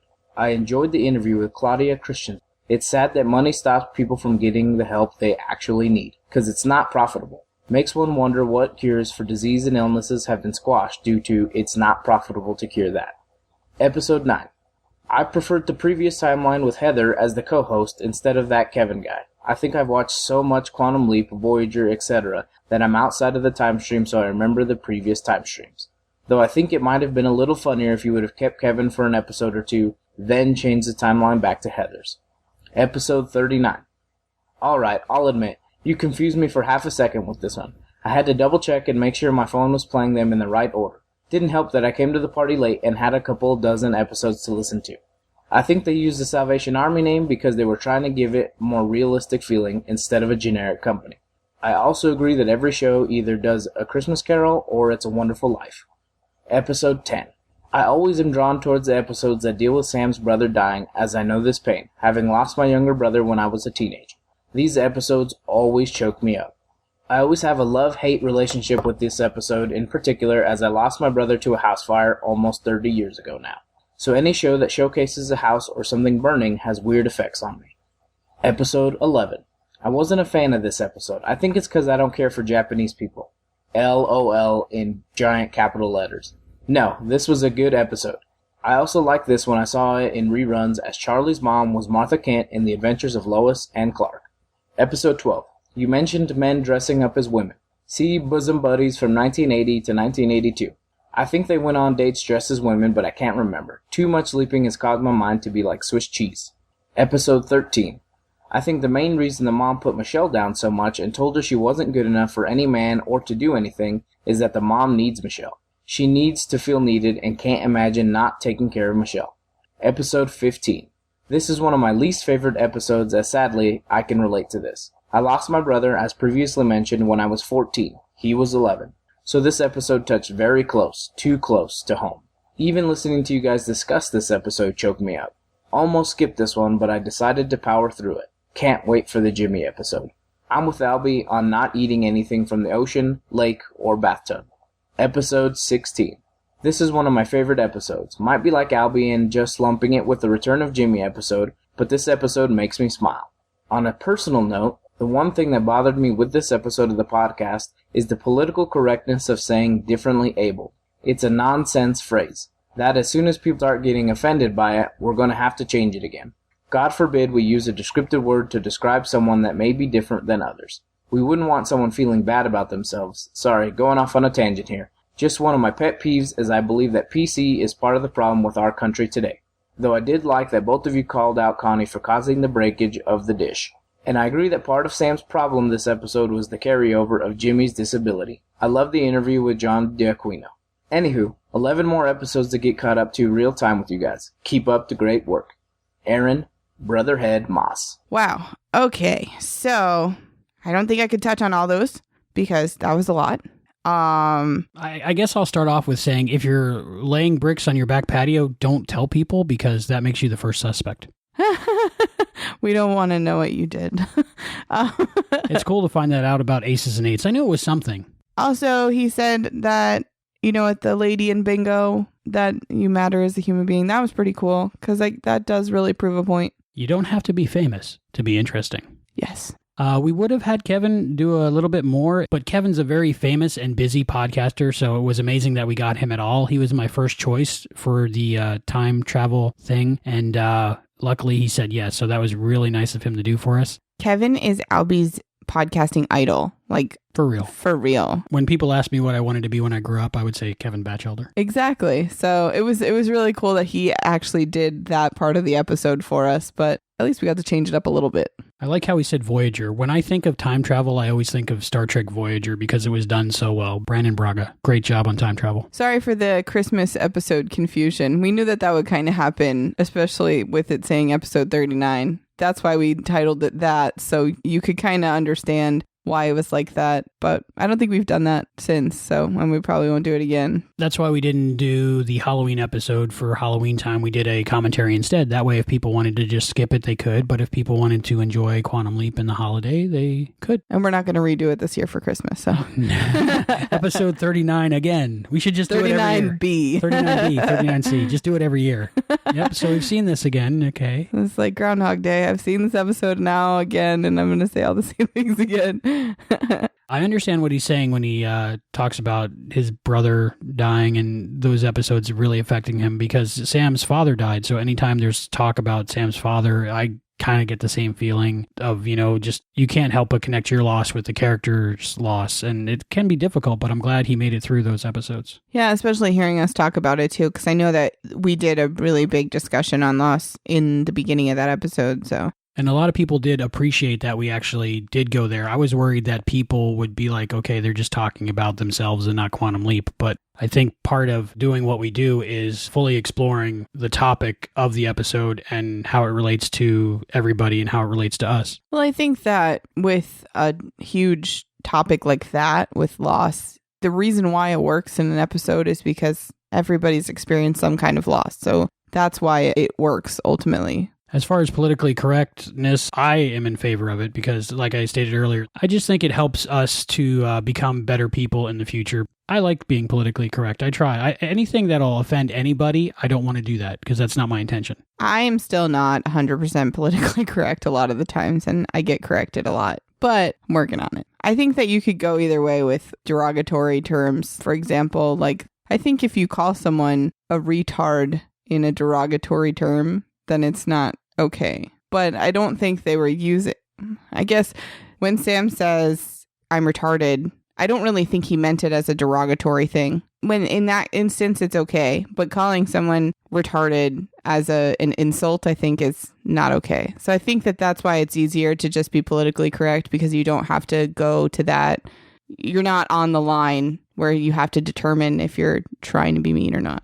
And Heather and I went back and forth a lot about what we would say, and I decided on differently abled because I think that was the one that wouldn't be offensive to anybody, because being different isn't a bad thing. See Skipper Martin's comic books, I mean, really. But yeah, I appreciate that he's listening to the show, and he seems like a really cool guy. Again, I love the notes on every episode. It's awesome. And this next email is from Aaron Moss. This just in. Aaron Moss, Part 3. Episode 16.2. I agree with writer Jill that 2000 to 2010 would be the noughts. I've heard that reference several times myself, and I'm an American, in California to be exact. Episode 17. This is another episode that is one of my favorites. Of course, most of them are. As when I was younger, I was big into the law, was contemplating going to school to be a lawyer. I think that Myrtle, the older black lady, I could have the wrong name, knew what really happened with the shooting, but I can't be sure. I think Sam was going to have Delilah go to the stand and read the statement, but she wouldn't take the stand, wouldn't swear on the Bible, as they didn't want to rat out Sadie, so he couldn't take that route. Leonard's glasses this episode. 1. This time, Sam actually wore the glasses, unlike in episode 3, how the test was won. Sam didn't wear the glasses, but they were there in the mirror. As you have said, things change over the production of the show. And 2, I think the reason Sam could still see through the glasses is that they were close enough to his face, so the aura made the glasses normal glass for Sam. The same way that it makes clothes fit Sam's body. Is that good enough for a no prize? LOL. Episode 18. Not entirely sure of how it was used in this episode, but making the earth move is often used in references to love or showing how beautiful a woman is. Not sure where the reference originated from offhand, but that could be what it's referring to. I haven't seen this episode in probably 10 to 15 years. Didn't listen to as many episodes today as I had to catch up on some of my others. I'm about 8 episodes of being caught up with your show. Probably early next week, I should be in real time. Aaron Brotherhead Moss. And that's when the withdrawal begins. Yeah, and then I expect an email every episode. But for real. Yeah, that's a good explanation on the glasses. I didn't think of that. It is kind of weird that there's no rules. Timey-wimey. Don't they usually have like a book where they're like, this is concrete and this is how... There's nothing like that in Quantum Leap. I think they took the approach of story over continuity. Yeah. And, you know, I'm okay with that because it's such a good story. Oh, yeah. I don't mind. I just think it's funny because things like that, like in one episode, he has glasses on and just in the mirror. And then the other episode, he's wearing the glasses. And personally, I'm very thankful that they didn't keep a good continuity because we'd have a lot less to talk about. Yep, everything in this episode was right on, really good. Next episode. They did really good in this episode. And we have a voicemail. Woohoo! From Marcus D'Ambrose. All right. Greetings to Albie and Heather and everyone at the Quantum Leap podcast who is listening. This is Marcus here, and I'm just overwhelmed with gratitude at the prize I received for the essay contest. Not only did I get all the comic book portfolios, but the original artwork painting by C. Winston Taylor is just beyond anything I could imagine. It is one of the coolest things that I now possess. And I want to thank C. Winston Taylor, Brian Green, and everybody else who made that possible. I'm currently looking for a nice frame and can't wait to hang it up. But I've been ruminating and contemplating the image itself, which Albie tells me is supposed to be the next comic book that would have been released where Sam leaps into Ziggy. And I just think it's pretty awesome to take a moment and think about the plot of that episode presumably, if Sam leaps into Ziggy, then whatever consciousness Ziggy is, the hybrid machine, biological hybrid, would leap into Sam in the waiting room? You know, how would that work? Sam as Ziggy. What would Sam be there to do? It would be fascinating to see Ziggy as Sam and operating as him. It would be fun to see Sam trapped as Ziggy and not able to communicate with the project, and Ziggy as Sam sort of maybe taking over. I don't know. I'm just rambling at this point, but it seems like that whole plot has a lot of possibilities, and I'd be very interested to know how much of that plot they had fleshed out before the comic was canceled. Anyway, thanks for listening, folks.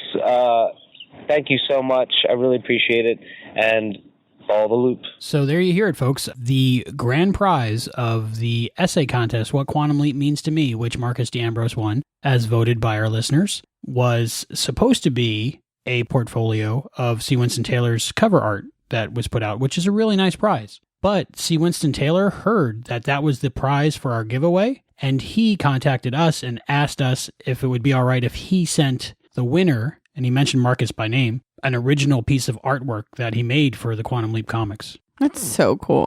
Very cool. I'm so jealous. It was a quite interesting time. We had about a month where we couldn't tell anybody until Marcus actually had it in his hands. So between Heather and I and Brian Green and C. Winston Taylor, we got it all figured out and it all worked out great. And it's awesome that he loves it. So there's pictures that'll be on the website. Also, you can see Marcus and his prizes. It's really cool. I'm very jealous. I wanted to ask C. Winston Taylor, could I have one, please? Send one our way. He is talking to Brian Green over at Al's Place, and they're trying to figure out a way to put some of his original Quantum Leap artwork up on Al's Place for sale. So hopefully that gets all worked out, and maybe you too can get a piece of history. From Marcus's pictures, it looks so nice. So you never know who's listening. Apparently C. Winston Taylor. Pretty cool. Yeah. Did I mention I want one? Maybe once or twice. We had some interesting things going on in the Twitterverse in the past couple weeks. Chris Jericho, WWE superstar, podcaster, lead singer of Fozzy, retweeted a couple of our tweets. So we got a lot of new followers just from that because he's got a couple million followers. People that liked Chris Jericho and also saw the Quantum Leap podcast were like, whoa, Quantum Leap podcast. So I'd like to take a moment and welcome all those new listeners. And hey, Chris Jericho. Hey, that's pretty cool though. I mean, Chris Jericho retweeted our tweets. Yeah, that was very cool. And there are many, many ways that you can contact us and send us feedback. Go to our website at quantumleappodcast.com. Send us an email at quantumleappodcast@gmail.com. We are on Facebook at facebook.com/quantumleappodcast. And we are on Twitter at quantumleappod. And we are Quantum Leap Podcast on Instagram. And what's the number they can call to put in a voicemail? 707-847-6682. You can also click the widget on our website. But like I said, many, many ways. And also, leave us an iTunes review. We haven't gotten one of those in a while. And please subscribe so you can be among the first people to get the new episode when it does come out. Subscribe. Is there any news? Well, I don't know if anybody's been following NCIS or watching. I'm loving it. My Scott Bakula fix for the present, considering I'm watching two different Scott Bakulas. There is talk about Dean Stockwell coming onto NCIS. Yay! This is from Entertainment Weekly, written by Natalie Abrams.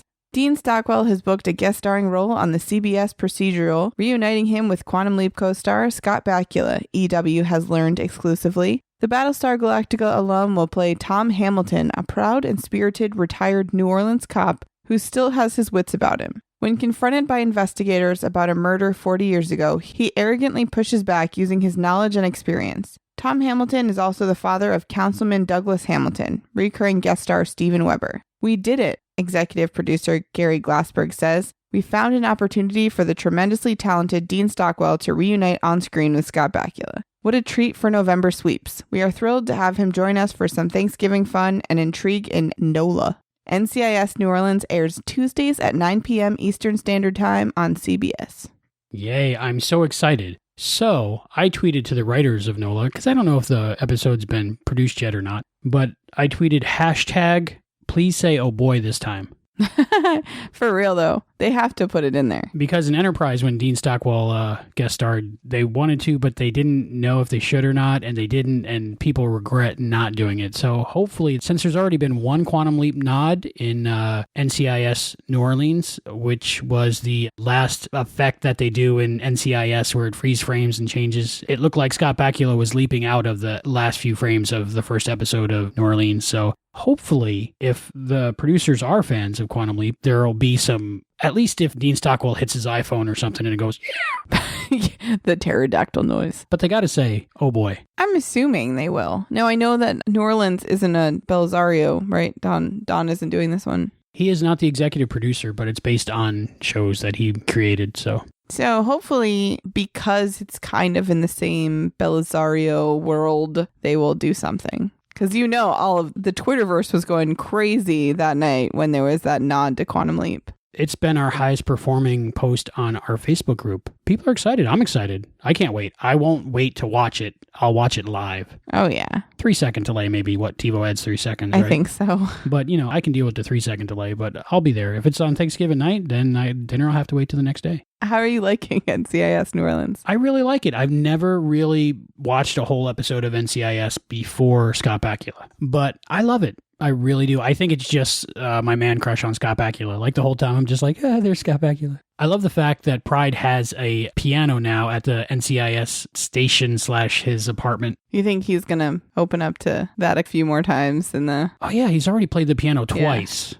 So, and we were all speculating that, of course, he wouldn't be able to use his singing, dancing, and musical talents yet. And why not? It's New Orleans. Right. So he's up on stage playing the piano. He can play the piano at the station. It's great. There should be a little bit more time travel, but I'm waiting.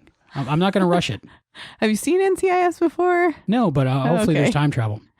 Yeah, I really do like it. I like seeing him in his state now. I mean, like, I obviously am watching the younger Scott Bakula. He still looks great, though. For 60? If I look that good at 60, I'll look better than I do now. Are you fishing for compliments? That's the only fishing I do.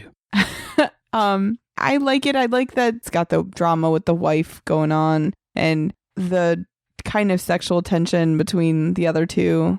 I like it. I like the show. But I think that even if it wasn't good, I would still like it. So I don't know. I don't mind the accent at all like other people seem to do, but they cook a lot of seafood.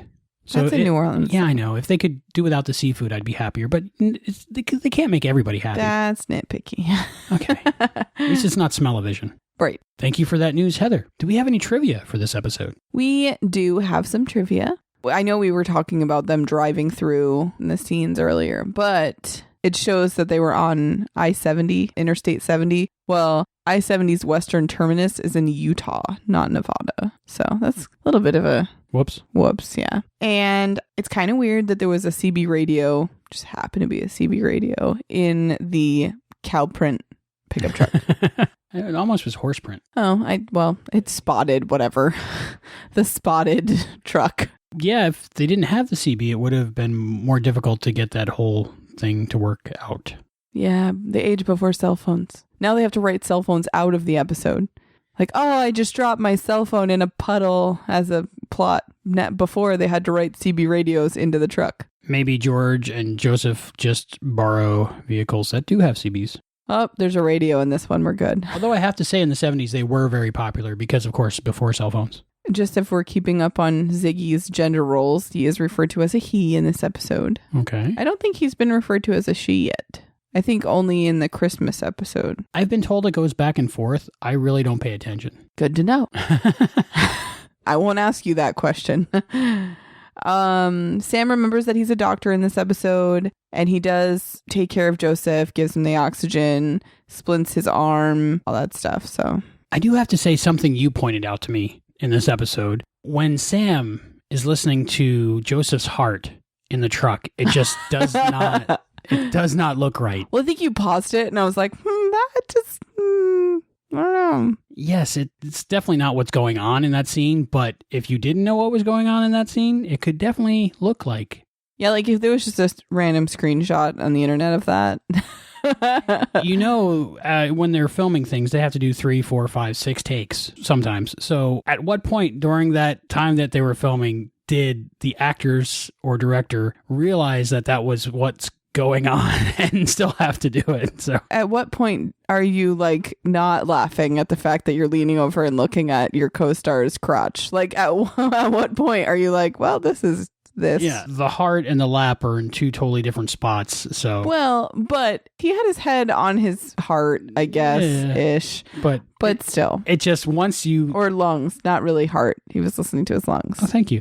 Once you pointed that out, though, I could not see it. So that's a little funny thing. That was the 12-year-old boy. Yeah, in me. I just can't help it. But that was funny. Something else that you had noticed in this one, Al was talking to Sam, and then in the next shot, half a second after he stops talking, he has a cigar in his mouth. So that's a little... Yeah, some cigar continuity problems. I mean, like, technically, I guess he could have really, really quickly put the cigar in his mouth. Doing those things where you throw it up in your mouth. Yeah. I used to be able to do that with cigarettes when I was a young kid and smoked. Don't smoke, kids. Way to promote cool behavior on our website. I'm straight edge now. No smoking, no drinking. Yeah. But I still can flip a cigarette. I know we had talked about the handprints on the horse earlier, and we talked about the handprints already being there and needing to be washed off. But this talks more about the fact that there's 2 handprints on the horse because at this point in the series, Sam has killed 2 people, Roger in Honeymoon Express and Nick in Her Charm. And it's weird because you kind of don't consider him having a body count until this episode. I mean, yeah, he did kill those 2 people, but out of necessity or out of safety issues. Like it was either kill them or die yourself or save the person you're meant to save. So damsel in distress, I think, in both episodes. So it kind of makes you realize that he's got a body count going on in this episode. And Joseph notices that he's got it in his eyes. It's good that they didn't do this episode in season 5 because there might not have been enough room on the horse. I don't know, but I'm thinking in the first 2 seasons, there's already 2 people. Sorry, I spoiled that a little bit earlier, but that was just so fascinating to me. Oh, and the final score for the Redskins and Cowboys game on that day, the Cowboys did win 45-21. So, womp womp. Thank you for the trivia, Heather. Are you excited about the next episode of Quantum Leap? Is this the butcher one? A little bit. I'm kind of scared of the next episode. It starts out with a dead body. How good could it really? I don't know. I'm a little, I don't know. It's usually, they're always good. I mean, they're always good. I always look forward to the next one, but I hope it's a good ending. It is odd that Sam leaps in too late to save her. Yeah, that is weird. So what will his mission be? I'm assuming finding her killer. She's dead. No, you should have been a detective instead of a mortician. Her name's Hilla Danner. I hired her as a desk clerk at the beginning of the season. She, have any family? I believe they were all killed during the war. You know how I feel about dead people? I'm a coroner. Yeah. Well, no. Actually, you're a mortician. Maybe I will sit this one out. Ziggy doesn't know why you're here, and about all he's got on the girl there is... Hilla. Yes, Hilla is she committed suicide by drowning on November 9th, 1957. If Hilla committed suicide, I wouldn't be here. The only thing that makes sense is that I'm here to find out who murdered her. So I can't believe she killed herself. Maybe she didn't. She broke it off with Greg on the 4th of July.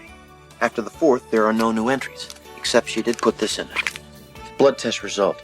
Her beta HCG was positive. Speak English, will you? 2 people died in that lake, Al. Hilla was pregnant.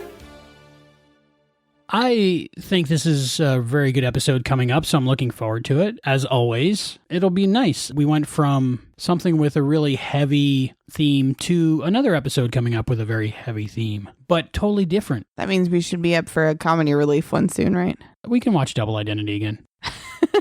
So whether you're watching Double Identity next, Leaping Without a Net, or Goodnight Dear Heart, we'll be here next time talking about Goodnight Dear Heart.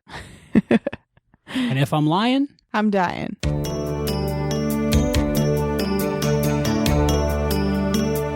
Thank you for joining us for this episode of the Quantum Leap Podcast. Go to quantumleappodcast.com and listen to new episodes. The Quantum Leap Podcast is not affiliated with Belisarius Productions or Universal TV. Follow us on Facebook, Twitter, and Instagram to get behind-the-scenes information, exclusive content, and to be notified first when new episodes are available. To support the podcast, you can go to patreon.com/Quantum Leap Podcast. That's patreon.com/Quantum Leap Podcast. The thoughts and opinions expressed in this podcast are those of the individual and do not necessarily represent or reflect those of the Quantum Leap Podcast, Barren Space Productions, its partners, or affiliates. Quantum Leap Podcast is edited by Albie, John Buchanan, and Juan. Researched by Juan. Contributors Hayden McQueenie and Jill Arroway. Voice talent provided by John Buchanan, Tony Finneran, and Juan. The co-producer for the Quantum Leap Podcast is Hayden McQueenie, and Juan is the line producer.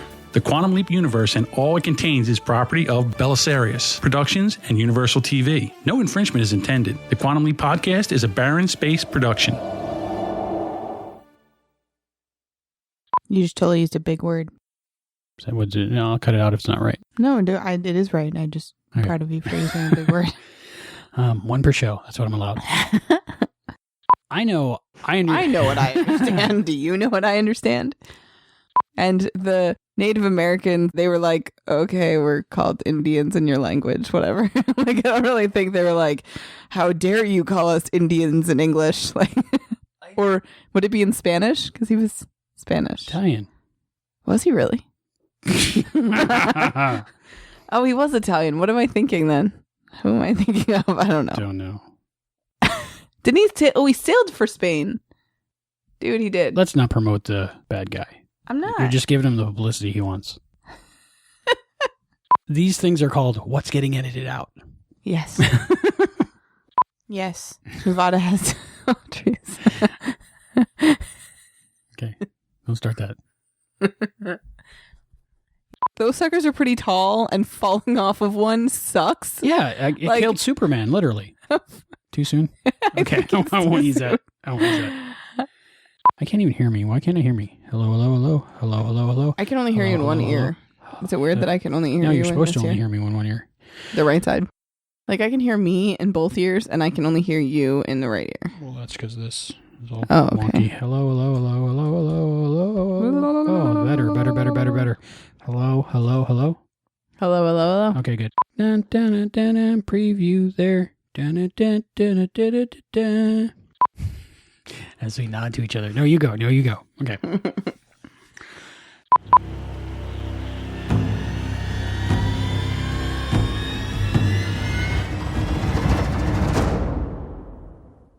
Anything else? How about a fat woman on a narrow bit? I'm gonna remember that one, Sam.